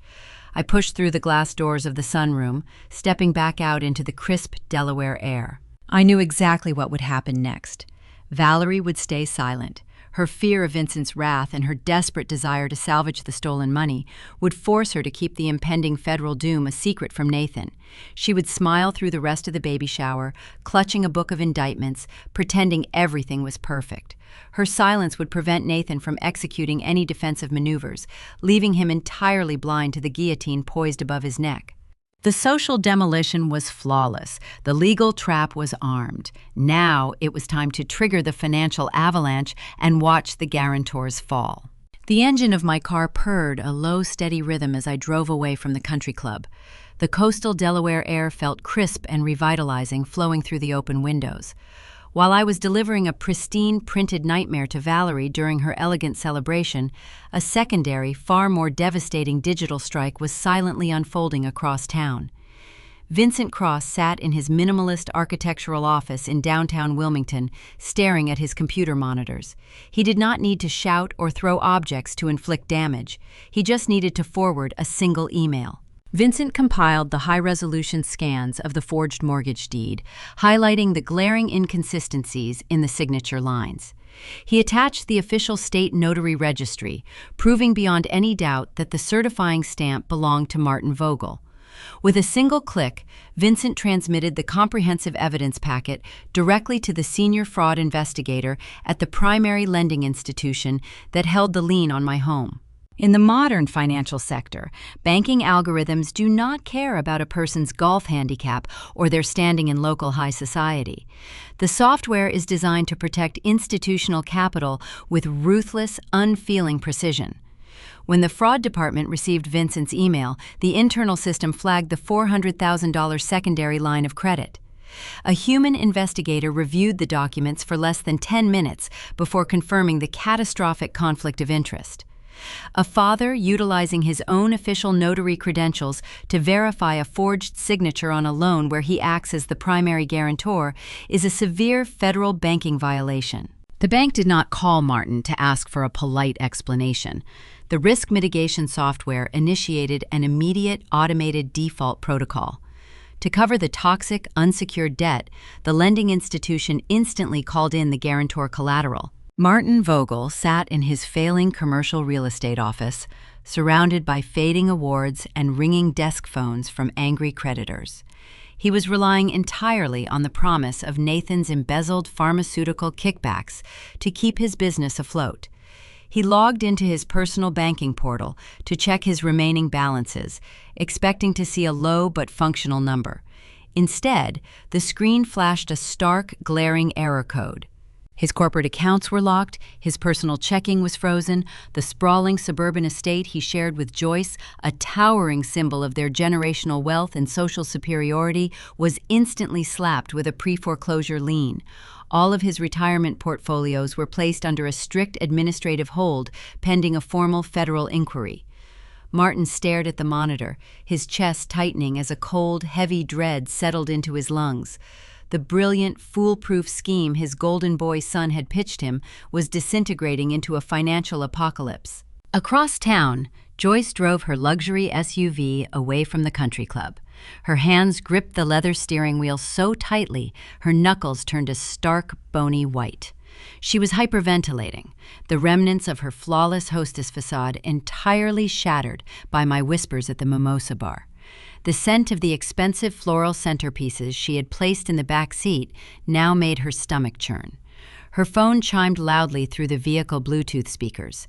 The caller ID displayed her husband's name. Joyce answered the call, desperate for a comforting voice. Instead, she heard Martin gasping for air, shouting frantic, disjointed sentences about frozen assets and federal fraud departments. He demanded to know what Nathan had done. He yelled that the bank was seizing their home and preparing to dispatch federal investigators to his office. The Vogel family syndicate, bound only by shared greed and unearned entitlement, fractured instantly under the crushing pressure of consequences. There is no loyalty among thieves when the vault slams shut. Joyce ended the call with her husband and immediately dialed her son. Nathan sat in his sleek pharmaceutical office, kicking his expensive shoes up onto his mahogany desk. He was admiring his luxury watch, thoroughly convinced that he had successfully blackmailed me into total submission.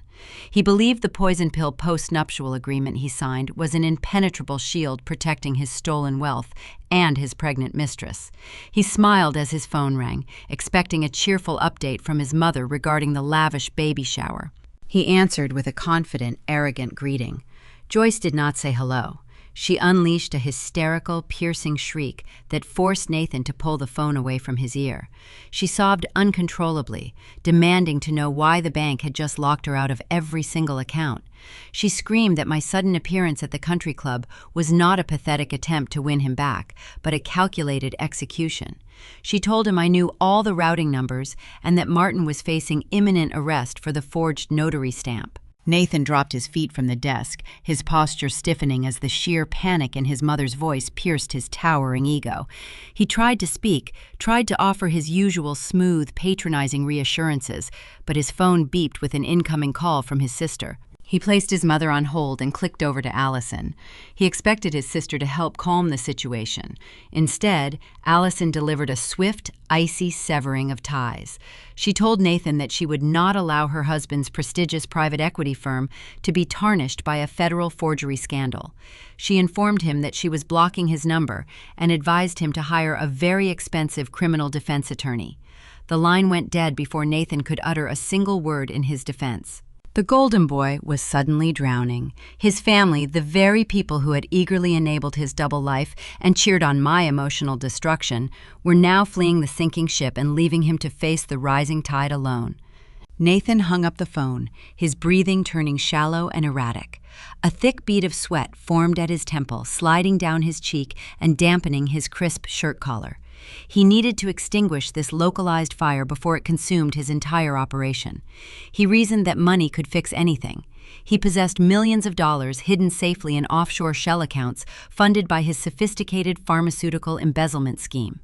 If he simply wired a massive influx of liquid cash to his parents, they could pay off the defaulted mortgage, appease the bank investigators, and silence the impending federal inquiry. He spun his chair toward his computer monitors, his hands shaking as he pulled up the secure gateway for his offshore holding firm. He typed his encrypted login credentials with frantic, sloppy keystrokes. He hit the enter key, expecting to see the comforting, towering balances of his stolen corporate wealth. The screen loaded, rendering a sterile, unforgiving white background. A single line of crimson text appeared in the center of the monitor. Account access denied. Assets subject to legal hold. Nathan blinked, leaning closer to the screen as if his eyes were deceiving him. He retyped his password, striking the keys with mounting desperation. The exact same crimson error message flashed back at him. A deep, primal terror began to hollow out his chest. He grabbed his cell phone and dialed the direct line for his offshore broker, a man who specialized in shielding high-net-worth clients from domestic audits. The broker answered on the third ring, his tone notably lacking its usual sycophantic warmth. Nathan demanded an immediate explanation for the digital lockout. He ordered the broker to release the funds, citing his sole ownership of the shell entity. The broker sighed, a sound that conveyed deep professional regret. He informed Nathan that a highly specialized corporate legal team had submitted a certified post-nuptial agreement to the International Clearinghouse earlier that morning. Nathan squeezed his eyes shut, his mind racing. He yelled into the receiver, insisting that the contract shielded his assets from domestic asset division. The broker corrected him with lethal, clinical precision. He explained that the specific compliance severability clauses buried within the agreement did not shield the funds. Instead, by accepting sole legal ownership of the disputed assets in writing, Nathan had explicitly assumed all associated liabilities. The contract legally categorized the offshore accounts as interconnected collateral for the fraudulent domestic mortgage. The poison pill had officially dissolved into his financial bloodstream. The offshore bank, eager to avoid a sweeping federal anti-kickback investigation, had instantly frozen every single cent to comply with the impending corporate fraud inquiry. The broker hung up the phone. Nathan sat in the suffocating silence of his pristine office, listening to the dial tone. The polished, untouchable pharmaceutical executive was entirely paralyzed. The reality of his situation crashed over him like a suffocating wave. He could not bail his parents out of their impending foreclosure. He could not access the stolen corporate funds to sustain his lavish lifestyle with Valerie. The coastal condo was heavily leveraged and teetering on the edge of seizure. The post-nuptial agreement he had signed with such arrogant glee was not an exit strategy. It was a pair of custom-fitted financial handcuffs. He looked at his reflection in the dark powered-down monitor on his desk. He was penniless. He was cornered. His safety net was gone, and his family was turning against him. He needed a fresh, untraceable influx of capital immediately, or his entire fabricated empire would collapse into dust. His eyes darted to the printed invitation resting on the corner of his desk. The Regional Executive Gala in downtown Wilmington was less than 48 hours away. His plan to introduce Valerie as an independent consultant was no longer just an arrogant flex. It was a desperate, urgent necessity. He needed to secure new kickback contracts from his CEO to replace the frozen funds. He believed that if he could charm his superiors and solidify the new shell company scheme, he could survive the storm. He had no idea the gala was an execution block and I was holding the axe. Nathan stood before the floor-to-ceiling mirror in his dressing room, wrestling with the stiff collar of his tailored tuxedo. His fingers slipped against the slick silk of his bow tie, leaving faint, damp smudges on the pristine fabric. The garment, which usually made him feel invincible, now felt like a suffocating shroud. He was a man running out of oxygen. The digital lockout on his offshore broker portal played on a continuous, agonizing loop behind his eyes. His parents were facing foreclosure. His financial safety net had evaporated into thin air. He needed a fresh influx of untraceable capital, and he needed it before the weekend concluded. He grabbed a crystal tumbler from the vanity, pouring 2 fingers of amber liquid. He swallowed the liquor, letting the sharp burn steady his fraying nerves. He still held one trump card. The Regional Executive Gala in downtown Wilmington was tonight. The entire board of directors from his pharmaceutical employer would be in attendance, including the chief executive officer, Donovan. Donovan was a ruthless pioneer in the medical supply sector, a man who respected fierce expansion and rewarded initiative. Nathan planned to exploit that exact corporate hunger. He would introduce Valerie to Donovan as an independent regional consultant, pitching a streamlined logistics channel. If Donovan approved the pilot program tonight, Nathan could generate a new stream of fabricated invoices by Monday morning. He walked into the master bedroom, entirely assured that his domestic threat was neutralized. He believed his wife was hiding in the guest room, cowed by the poisoned contract she had signed. He thought his intimidation tactics had paralyzed her. He had no inkling that his supposed victim was currently orchestrating his public demise. Across town, Valerie sat at a lighted vanity, applying a deep red lipstick with a trembling hand. She stared at her own reflection, but all she saw was the meticulous ledger detailing federal wire fraud statutes. The heavy leather baby book Deborah had delivered at the country club was currently shoved beneath her mattress, a ticking time bomb wrapped in silver paper. Valerie's pulse hammered a frantic, irregular rhythm against her throat. She had spent the last 48 hours suffocating in a silent, solitary terror. She had grown up in a cramped, drafty trailer park in Sussex County, wearing secondhand clothes and watching her mother struggle to keep the electricity turned on. Valerie had sworn she would never return to that poverty. She had clawed her way into high society, leveraging her youth and charm to secure a wealthy fiancé, only to risk it all for Nathan's promises of unlimited luxury. Now, the beachfront condo and the designer wardrobe were teetering on a razor-thin edge. Vincent knew about the affair. The architect possessed the photographs. If she warned Nathan about the impending federal doom, the resulting panic would ignite a chaotic explosion. Nathan would flee, leaving her to face Vincent's wrath and the authorities alone. Self-preservation overpowered any lingering affection she harbored for the pharmaceutical executive. Valerie decided to gamble everything on Nathan's silver tongue.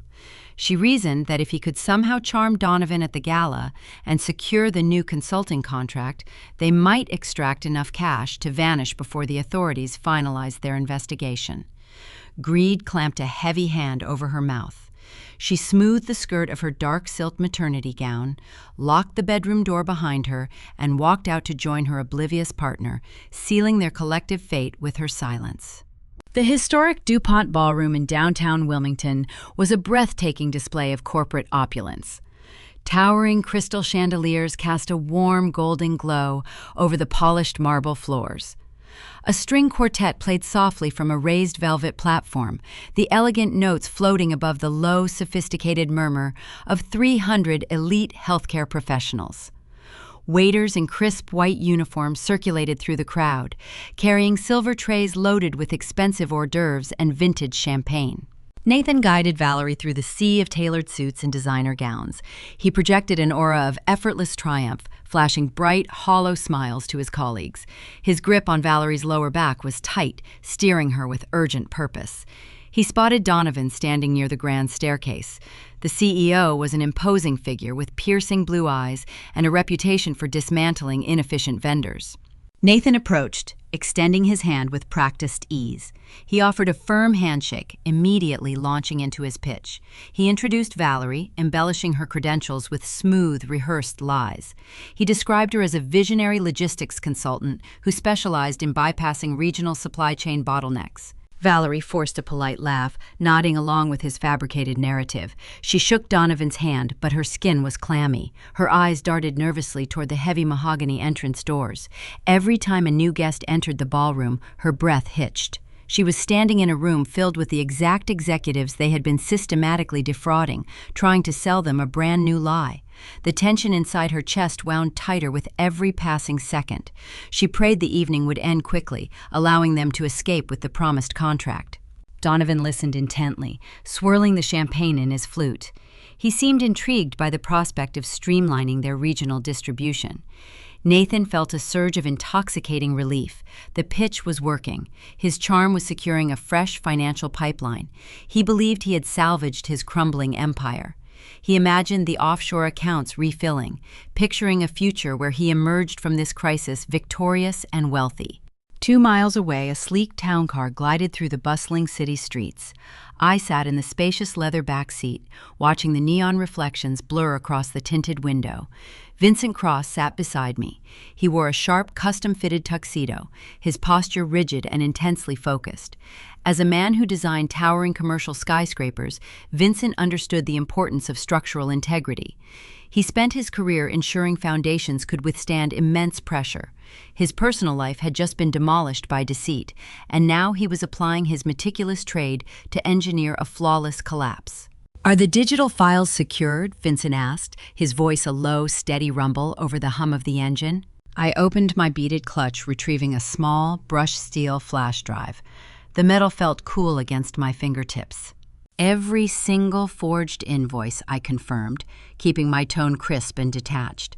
"The offshore routing numbers, the phantom medical supply manifests, and the internal hospital compliance codes he manipulated. It is a comprehensive roadmap of his entire operation. There is no ambiguity left for his lawyers to exploit." Vincent nodded, adjusting his silver cufflinks. "He thinks he is walking into a sanctuary tonight," the architect murmured, staring out the windshield at the passing traffic. "He thinks those executives will protect him because he makes them money. He has no idea how fragile his position truly is." "He is walking into an execution block," I corrected, sliding the flash drive back into my purse. "And we are bringing the guillotine." The town car pulled into the valet circle outside the opulent hotel. The heavy brass doors of the venue glowed invitingly in the cool evening air. I stepped out onto the pavement, the hem of my gown brushing against the concrete. The time for gathering evidence and setting invisible traps had concluded. The hidden war was about to become a very public spectacle. I adjusted my posture, channeling the unyielding authority of a corporate compliance director who held all the cards. Inside the ballroom, Nathan leaned closer to Donovan, finalizing the details of their supposed pilot program. He raised his glass, offering a toast to their lucrative partnership. He tasted victory. He had no idea that the real architect of his future had just walked through the front doors, ready to turn his grand celebration into a spectacular, inescapable ruin. The double doors of the grand ballroom stood open, spilling warm, golden light onto the polished marble foyer. The air hummed with the sophisticated murmur of Delaware's pharmaceutical elite. Inside, towering crystal chandeliers cast a brilliant glow over tailored tuxedos and designer gowns.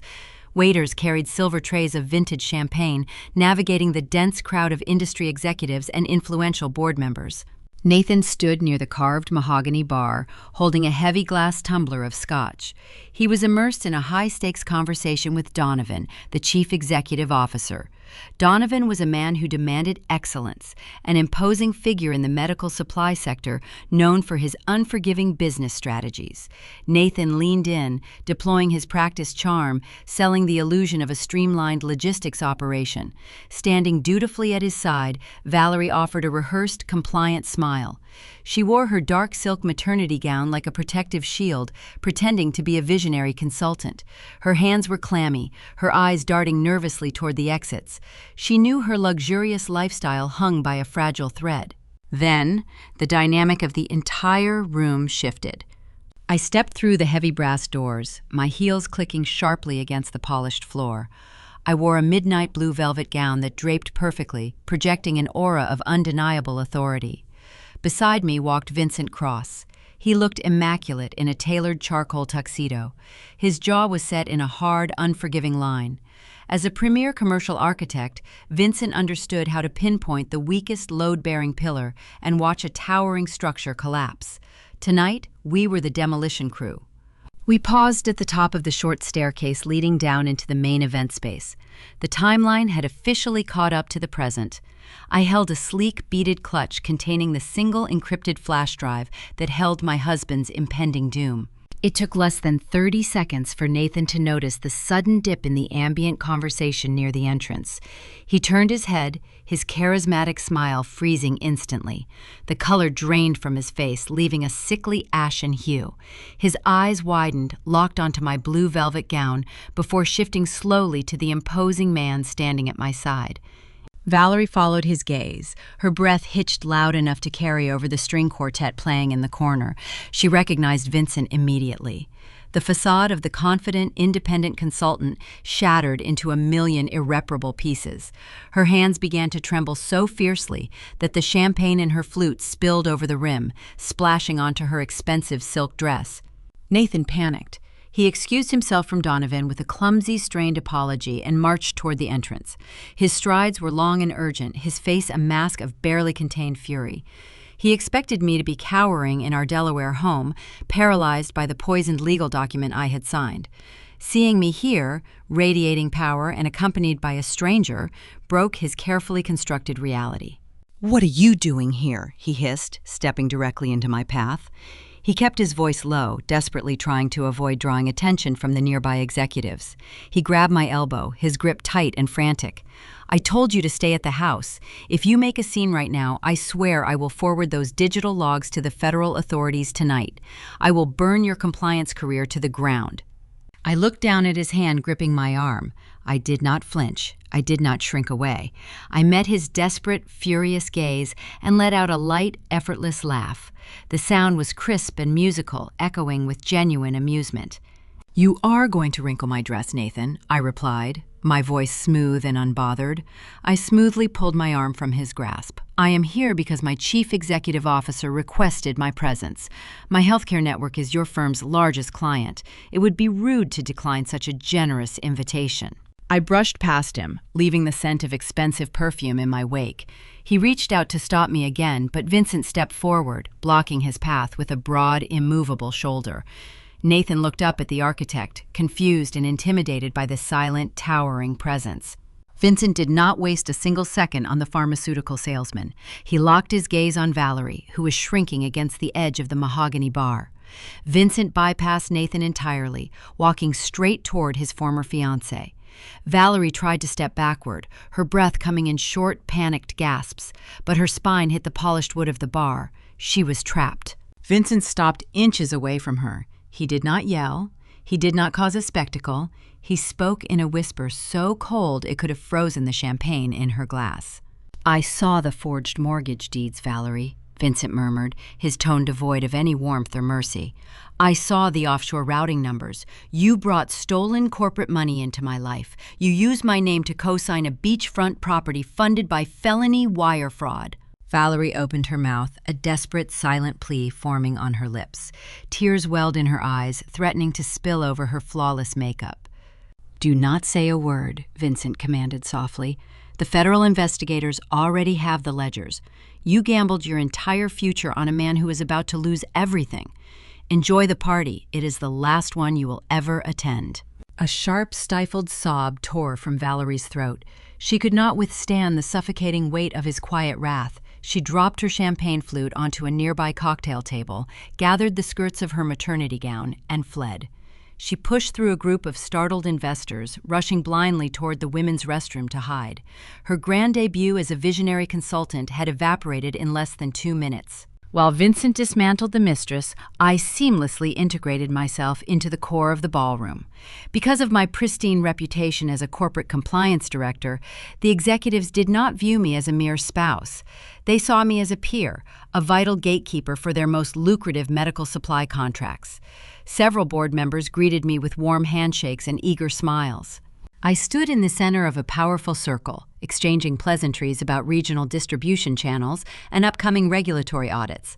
Nathan was forced to watch from the periphery, sweating profusely. His tuxedo felt like a straitjacket. He was trapped in a living nightmare. He could not march over and drag me out of the room without causing a catastrophic scene in front of the very people who paid his exorbitant salary.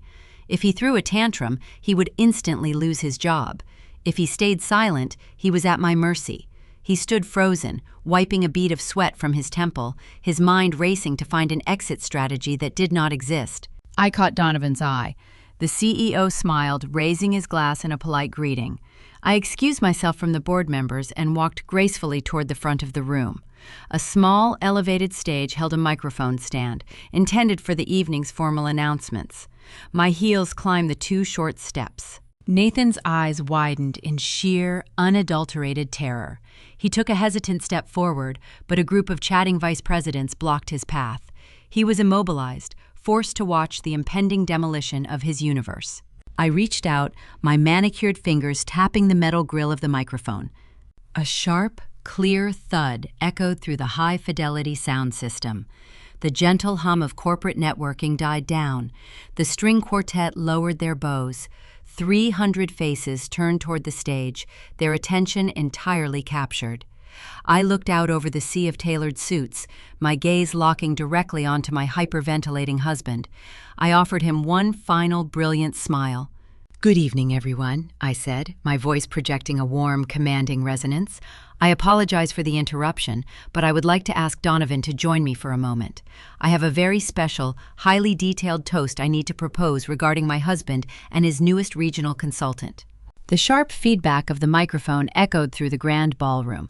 The sound severed the remaining threads of polite conversation, drawing 300 pairs of eyes toward the elevated stage. I stood under the warm glare of the crystal chandeliers, holding the slim metal stand with a relaxed, confident grip. Donovan, the chief executive officer of the pharmaceutical firm, stepped up to join me. He wore an expression of polite curiosity, anticipating a standard, dutiful wife delivering a rehearsed compliment to her hardworking spouse. Down on the polished marble floor, Nathan stood paralyzed. His tailored tuxedo seemed to shrink around him, trapping his chest in a vice. He forced the corners of his mouth upward, stretching his lips into a rigid, terrified grin.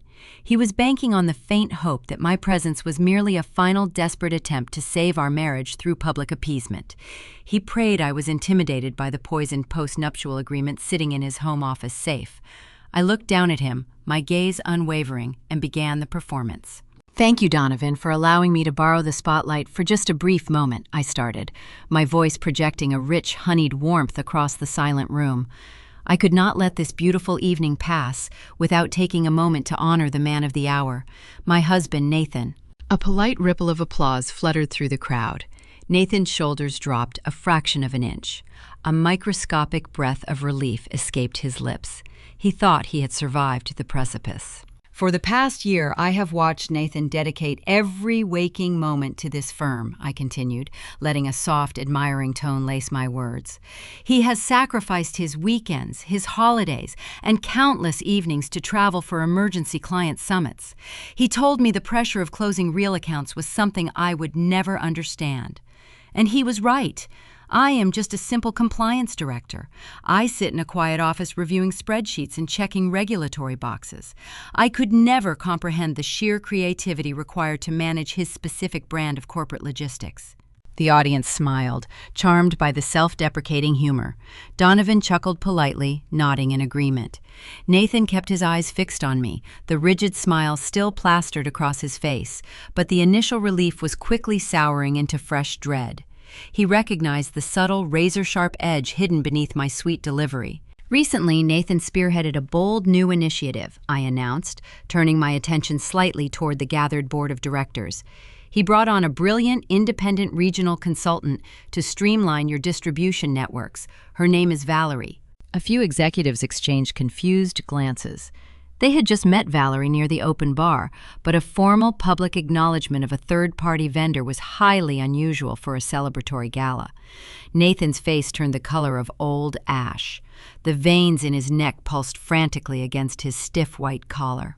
"Valerie and Nathan developed an incredibly innovative shell company structure," I stated, dropping the honeyed warmth entirely. My voice shifted into a crisp, clinical cadence that resonated off the gilded walls. "It takes a very special kind of visionary to design a supply chain that requires zero physical inventory. I want to publicly congratulate my husband on his creative billing of phantom medical supplies." The ballroom plummeted into a suffocating, breathless hush. The smiles evaporated from the faces of the pharmaceutical elite. The clinking of crystal glasses ceased. The wealthy investors and seasoned executives were not fools. They recognized the terminology immediately. A shell company billing for phantom inventory was not an innovative logistics channel. It was the textbook definition of corporate embezzlement. Nathan lunged forward, his survival instincts finally overriding his social paralysis. "Deborah, that is enough," he croaked, his voice cracking loudly in the silent room. "You drank too much champagne. Step down right now." He tried to push past a group of vice presidents to reach the stage, but the executives instinctively closed ranks, blocking his path. They stared at him with hardening expressions, their business instincts sensing a catastrophic liability. I ignored his pathetic outburst and focused my attention directly on the crowd. "The efficiency of his operation is truly staggering," I continued, my words striking like hammer blows in the quiet hall. "He routed the fake invoices through his own expense accounts, generating illicit payouts and funneling them directly into a private holding firm. For those of you in the accounting department, you might want to review the offshore routing numbers ending in 4729 and 8105. You will find that millions of dollars of your operational budget have been diverted to a beachfront property escrow located right here in Delaware." The air in the room grew frigid. Whispers erupted among the board members, a frantic hissing current of shock and outrage. The CEO, Donovan, stood frozen beside me. The polite curiosity had vanished from his features, replaced by a dark, storming fury. His jaw clenched so tight the muscles twitched visibly beneath his skin. He realized instantly that his top sales executive had not just stolen money. Nathan had weaponized the firm's supply chain, entangling the company in a web of illicit transactions. Nathan stood trapped in the center of the crowd, his chest heaving as he gasped for air. He looked around wildly, searching for a friendly face, an exit route, or a shadow to hide within. He found none. The elite society he had spent years courting was now staring at him with unvarnished disgust. He was exposed, stripped bare in front of the very people he had sought to impress. I turned to Donovan, reaching into my beaded clutch. I pulled out the brushed steel flash drive, the smooth metal catching the light of the chandeliers. I held it out to the CEO. Nathan also attempted to route these fabricated surgical equipment orders through the compliance clearance codes at my healthcare network, I explained, looking Donovan dead in the eye. That action constitutes a severe anti-kickback violation. My hospital is a primary recipient of federal funding. By intertwining your billing department with my clearance codes using stolen funds, your top executive has placed your entire array of federal healthcare contracts in immediate, critical jeopardy. Donovan snatched the flash drive from my palm. His face turned a deep mottled purple. The realization of the impending regulatory disaster hit him with physical force. If the government audited those fake invoices before the company self-reported the breach, his pharmaceutical empire would face crippling sanctions, decimated stock prices, and potential federal prosecution for the entire executive board. I compiled a full, unredacted forensic audit of his entire operation, I told the CEO, my tone soft but unyielding. The metadata, the forged purchase orders, and the offshore wire receipts are all on that drive. You have a very narrow window to hand that data over to your internal legal counsel before the authorities start asking questions. Donovan did not need another word of explanation. He possessed the ruthless instincts of a survivor. He turned away from me, his eyes locking onto Nathan with a gaze so lethal it could have shattered glass. Nathan held his hands up in a desperate, trembling gesture of surrender. "Donovan, please," he begged, his voice a high, reedy whine. "It is a lie. She is a bitter, vindictive wife trying to ruin me because of a divorce dispute. Do not listen to her. I can explain everything in your office on Monday." "You will not be in my office on Monday," Donovan roared, his voice booming over the sound system, without even needing a microphone. "You will never set foot on our corporate campus again. You are terminated, Nathan, effective immediately." The finality of the words hung heavy in the air. A decade of ruthless ladder climbing, late-night strategy sessions, and polished charm evaporated into ash in less than 3 minutes. Nathan staggered backward, his knees buckling slightly under the weight of his public execution. He had sacrificed his marriage, his integrity, and his parents' financial security for a title and a salary that no longer existed. Donovan did not pause to let the reality settle. He raised his hand, gesturing sharply toward the perimeter of the ballroom. "Security," the CEO barked, his voice echoing with unforgiving authority. "Detain this man immediately. Do not let him near the exits. Confiscate his corporate phone, his keycards, and his laptop. If he resists, restrain him." 4 broad-shouldered security guards in dark suits moved swiftly through the parted crowd, converging on the disgraced executive from all sides. Nathan looked around in blind panic. The polished, arrogant man who had proudly blackmailed me in our living room was entirely gone. He was replaced by a trembling, cornered thief, sweating profusely under the unforgiving glare of the chandelier lights. His grand performance had reached its final, devastating curtain call. The 4 corporate security guards advanced, their broad shoulders forming an imposing barricade designed to contain the disgraced executive. Nathan stood in the center of the glittering ballroom, his chest heaving as the air thinned in his lungs. The polished, charismatic pharmaceutical salesman was entirely gone.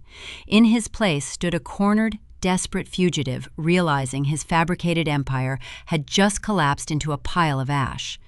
He looked at the approaching guards, then at the furious face of his former chief executive officer. A primal, frantic surge of adrenaline flooded his system. He dropped his heavy crystal tumbler. The glass shattered against the polished marble floor, sending shards scattering across the room. The sudden, sharp noise caused the nearest security guard to flinch for a fraction of a second. That tiny window of hesitation was all Nathan needed. Fueled by sheer panic, he lunged forward, lowering his shoulder and driving his weight directly into the guard's chest. The impact knocked the larger man off balance, creating a narrow gap in the human wall. Nathan burst through the opening, shoving past a cluster of stunned vice presidents.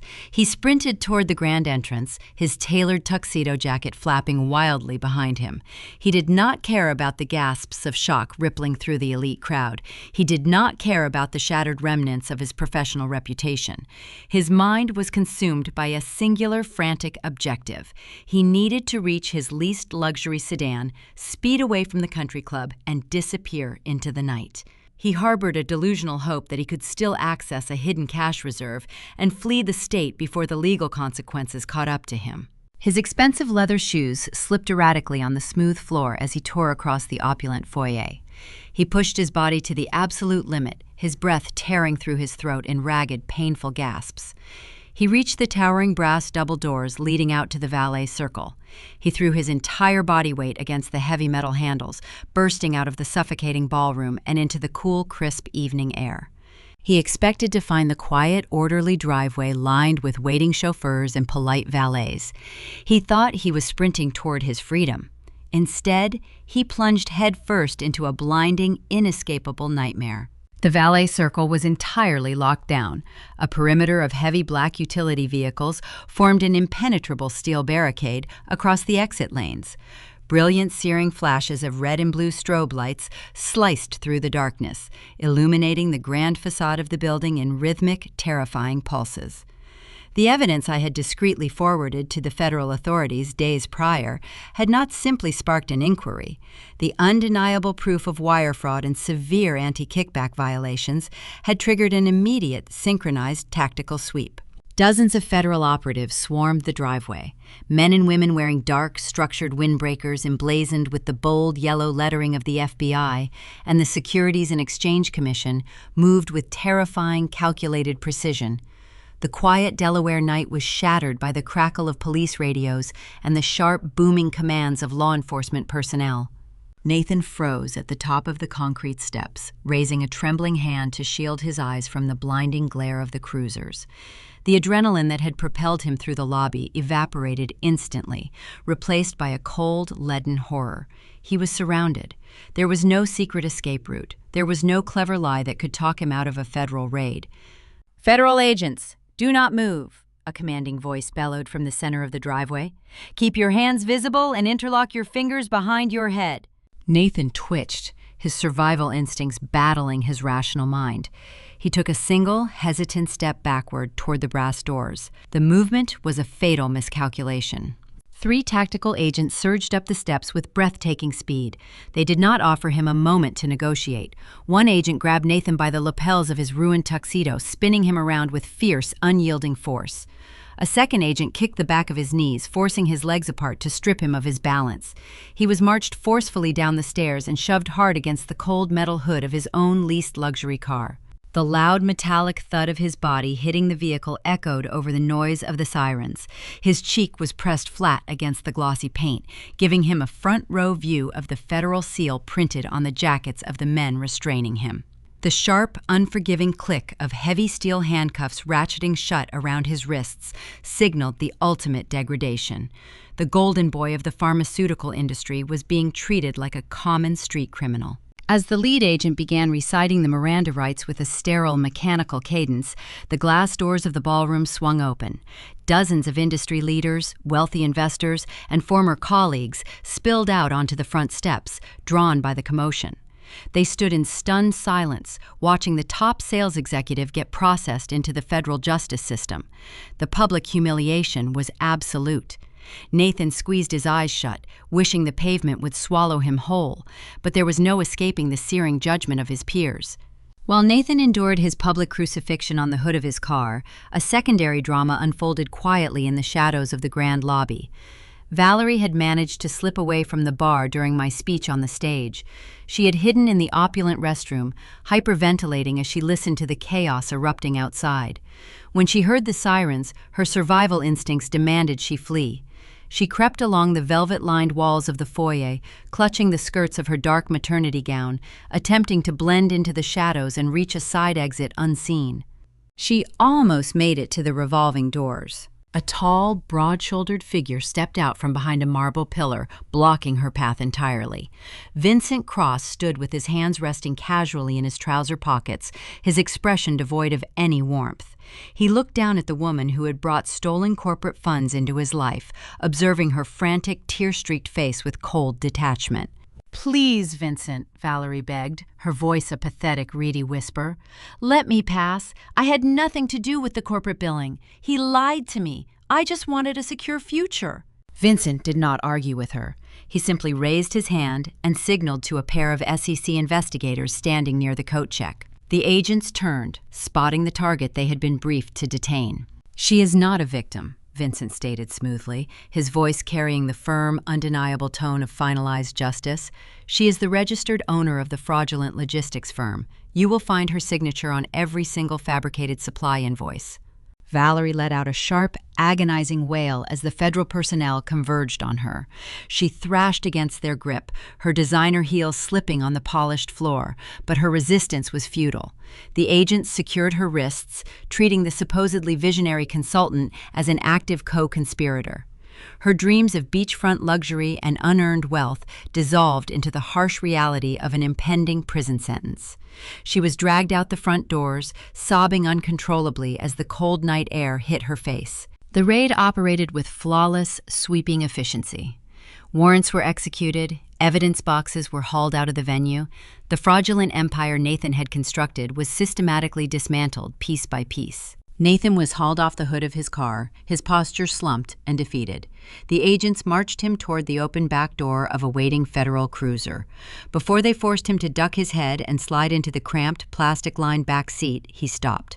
He turned his head, looking back through the towering glass walls of the hotel lobby. He searched the crowd of disgusted executives, his eyes scanning the faces of the people he had betrayed. Then his gaze locked onto me. I stood just inside the foyer, a safe distance away from the flashing strobe lights and the tactical chaos. I was standing shoulder to shoulder with Donovan, the CEO who had just fired him. The contrast between our realities was stark and inescapable. Nathan was sweating, handcuffed, and facing decades of incarceration. I was wearing a flawless midnight blue gown, radiating serene, untouched power. I held a fresh flute of vintage champagne in my hand. I met his desperate, horrified stare through the thick pane of glass. I did not sneer. I did not offer a dramatic wave goodbye. I simply raised the crystal glass a few inches in a silent, icy toast to his ruin and took a slow, elegant sip. Nathan's jaw trembled. The sheer magnitude of his miscalculation finally settled deep into his bones. He realized that the woman he had dismissed as a boring, predictable auditor was actually the architect of his total annihilation. The federal agents shoved him forcefully into the cruiser, slamming the heavy door shut, cutting off his view and sealing him inside his new, inescapable reality. The trap had snapped shut, leaving only the pristine silence of the aftermath to unfold. 6 months passed, washing over the Delaware coastline like the steady, unyielding tide of the Atlantic.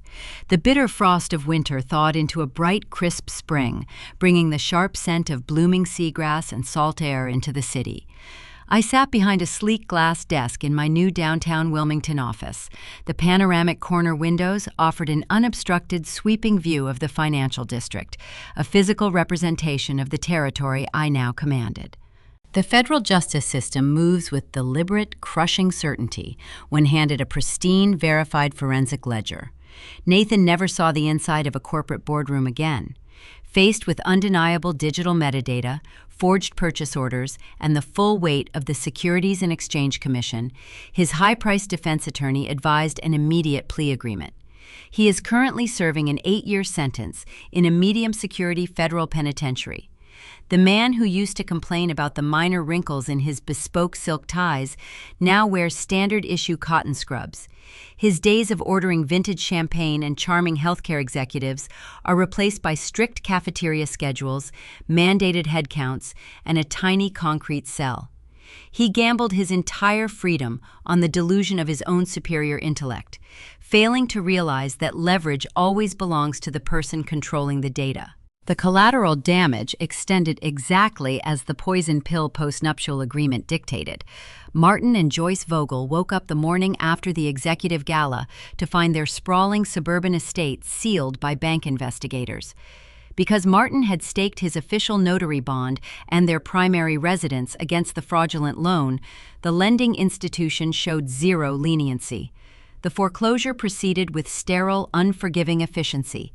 They were forced to pack whatever belongings fit into the trunk of their car under the watchful eyes of local sheriffs. Today, the couple who built their entire identity around country club status and generational wealth rents a cramped, drafty 2-bedroom apartment situated near a noisy industrial park. Their elite social circle vanished overnight.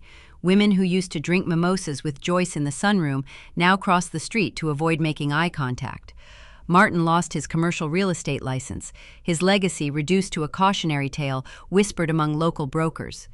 They bet their security on their golden boy son, and the house collected the debt in full.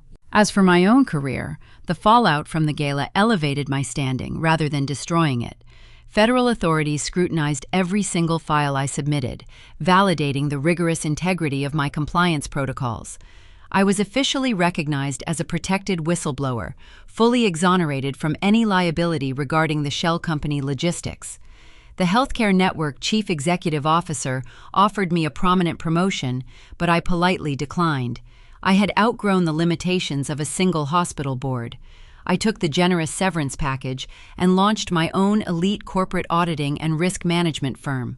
We specialize in deep forensic tracking and hostile liability mitigation. A soft chime from my computer monitor broke the quiet hum of the office. The heavy wooden doors opened, and Vincent Cross walked in. He wore a sharp, tailored navy suit, looking rested and formidable. The profound betrayal that had shattered his life 6 months ago was no longer visible in his posture. He shook my hand, taking a seat across from my desk to review the quarterly risk assessments for his architectural firm.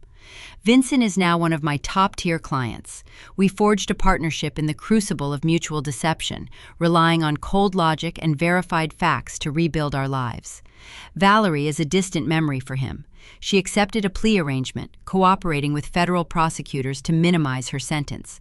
She now resides in a state facility, her dreams of unearned luxury permanently extinguished. Vincent signed the final pages of his risk assessment report and handed the silver pen back to me. He smiled a genuine, relaxed smile, congratulating me on the final phase of our operation. He knew exactly where I was heading this afternoon. I packed my leather briefcase, stepped into the private elevator, and drove out toward the coastline. The drive to Rehoboth took less than an hour. The highway stretched out, flanked by fertile plains and the shimmering expanse of the Atlantic Ocean. I pulled into the private gated parking garage of a newly constructed beachfront high-rise. I did not need to ask the concierge for access. I held the primary key card. This was the ultimate return on investment.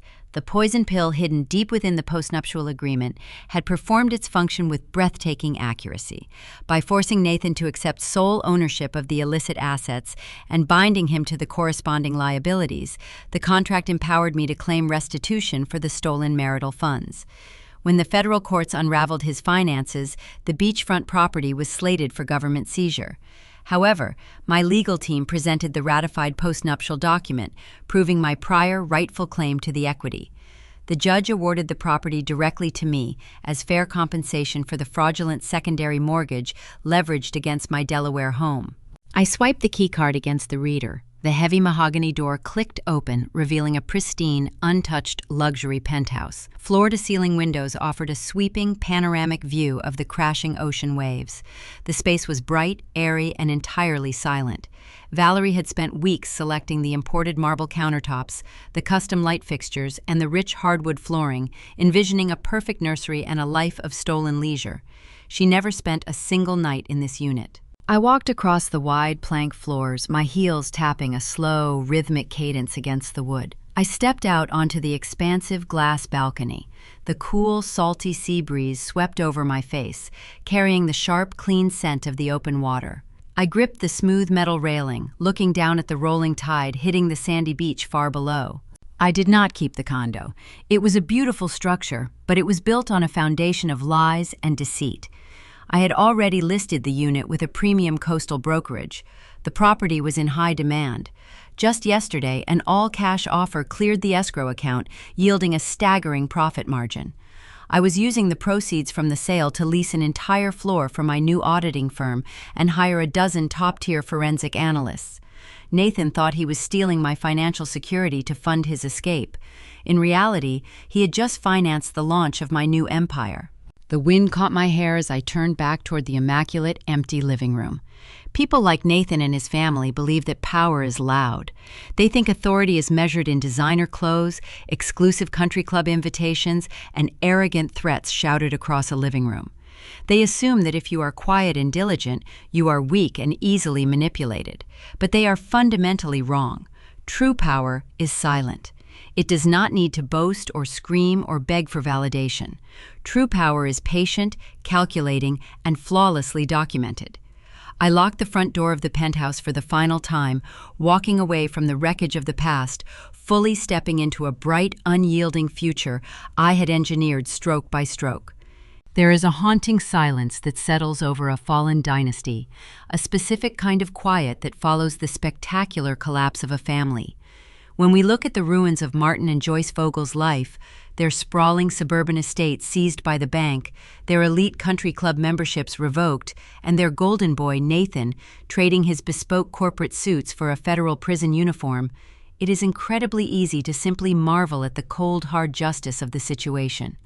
We applaud Deborah for her flawless forensic retribution. Yet, beneath the satisfying crunch of a well-executed revenge, lies a profoundly tragic American story. It is a cautionary tale not just about corporate greed or infidelity, but about the very foundation of how we raise our children. The true villain of this narrative was not merely Nathan's narcissism, it was the catastrophic failure of parenting that nurtured and protected it. In modern American culture, we are so frequently seduced by the glittering optics of success. We are taught to measure our children's worth by their accolades, their zip codes, and their earning potential, often brushing aside the quiet, vital metrics of their humanity. Martin and Joyce Vogel embodied this dangerous paradigm perfectly. The traditional family structure is often idealized in American lore as a haven of moral fortitude, a dinner table where right and wrong are clearly delineated and fiercely protected. Yet the Vogels weaponized this very structure. They used the facade of the close-knit traditional household to build an impenetrable wall of secrecy around their son. Instead of forging a crucible of character, they transformed their home into a fortress of entitlement. They raised a boy who believed that his charm was a permanent hall pass, that his ambition justified his cruelty, and that the rules governing ordinary people simply did not apply to his bloodline. When we examine the anatomy of a man like Nathan, we must inevitably look at the architects who built him. Parenting is, at its absolute core, the agonizing process of teaching a child how to navigate a world that will not always bend to their will. It requires the unwavering courage to enforce boundaries, to demand accountability, and to cultivate deep, lasting emotional awareness. Emotional awareness is not merely the ability to recognize one's own feelings, it is the profound recognition of the humanity in others. It demands the difficult work of sitting with uncomfortable truths, teaching a child that their actions leave invisible scars on the people around them. Nathan was entirely devoid of this capacity because his parents substituted emotional awareness with material appeasement and blind defense. When he began showing signs of deceit, they did not correct him. They applauded his cleverness. When he hurt others, they rushed in to smooth things over, actively shielding him from the very consequences that would have built his moral spine. The ultimate tragedy of the Vogel family lies in their twisted definition of family responsibility. True familial duty dictates that we hold our loved ones to the highest possible standards of integrity. We do not love our children by turning a blind eye to their darkness. We love them by demanding their light. Martin and Joyce fundamentally misunderstood this assignment. When Nathan brought his illicit, embezzled funds to his father, asking him to forge a federal notary stamp to steal his wife's equity, a parent grounded in honesty and fairness would have firmly said no. A truly responsible father would have looked at his son, recognized the perilous edge of the cliff he was standing on, and pulled him back, even if it meant letting his own failing business go under. Instead, Martin and Joyce became active, eager accomplices. They chose to protect his fabricated wealth over his soul. In their desperate, prideful bid to maintain the illusion of the American dream, they actively participated in their son's moral and legal execution. This story serves as a stark, unforgiving reminder of the long-term guidance required in child-rearing. It is a terrifying reflection of what happens when parents prioritize the protection of a child's reputation over the cultivation of their character. We listen to stories like these not just for the thrill of the drama or the satisfaction of poetic justice, but for the dark, uncomfortable mirror they hold up to our own domestic lives. We must ask ourselves, what are we truly teaching the next generation when we eagerly sweep their mistakes under the rug? If you find yourself captivated by these deep dives into the human psyche, the dark corners of family dynamics, and the ultimate triumph of justice, I encourage you to subscribe and follow Sarah Told Stories. Join our community in the comments, share your own experiences with toxic family structures, and let us continue to explore the fascinating, often terrifying complexities of the lives we build behind closed doors. Your support allows us to keep bringing these powerful, cautionary tales into the light. As we walk away from the wreckage of the Vogel family, leaving them to navigate the barren reality they created, we are forced to confront a deeply unsettling philosophy about love and protection. Conventional American wisdom dictates that a parent's ultimate duty is to shield their children from pain, to pave their way, and to offer unconditional support no matter the circumstance. We are told from the moment we hold them that family is an impenetrable fortress against a harsh, unforgiving world. We believe that a good parent is a shield. But perhaps this is the greatest, most destructive lie we pass down through the generations. The profound, counter-conventional truth is this: unconditional love does not mean unconditional defense. Sometimes the most profound, agonizing act of parenting is not catching your child when they fall, but deliberately stepping aside and allowing them to hit the concrete. If we perpetually absorb the impact of their sins, we do not save them. We merely delay their execution, guaranteeing that when the fall finally comes, it will be entirely fatal. The Vogels loved their son so fiercely, so blindly, that they happily marched alongside him right into a federal indictment.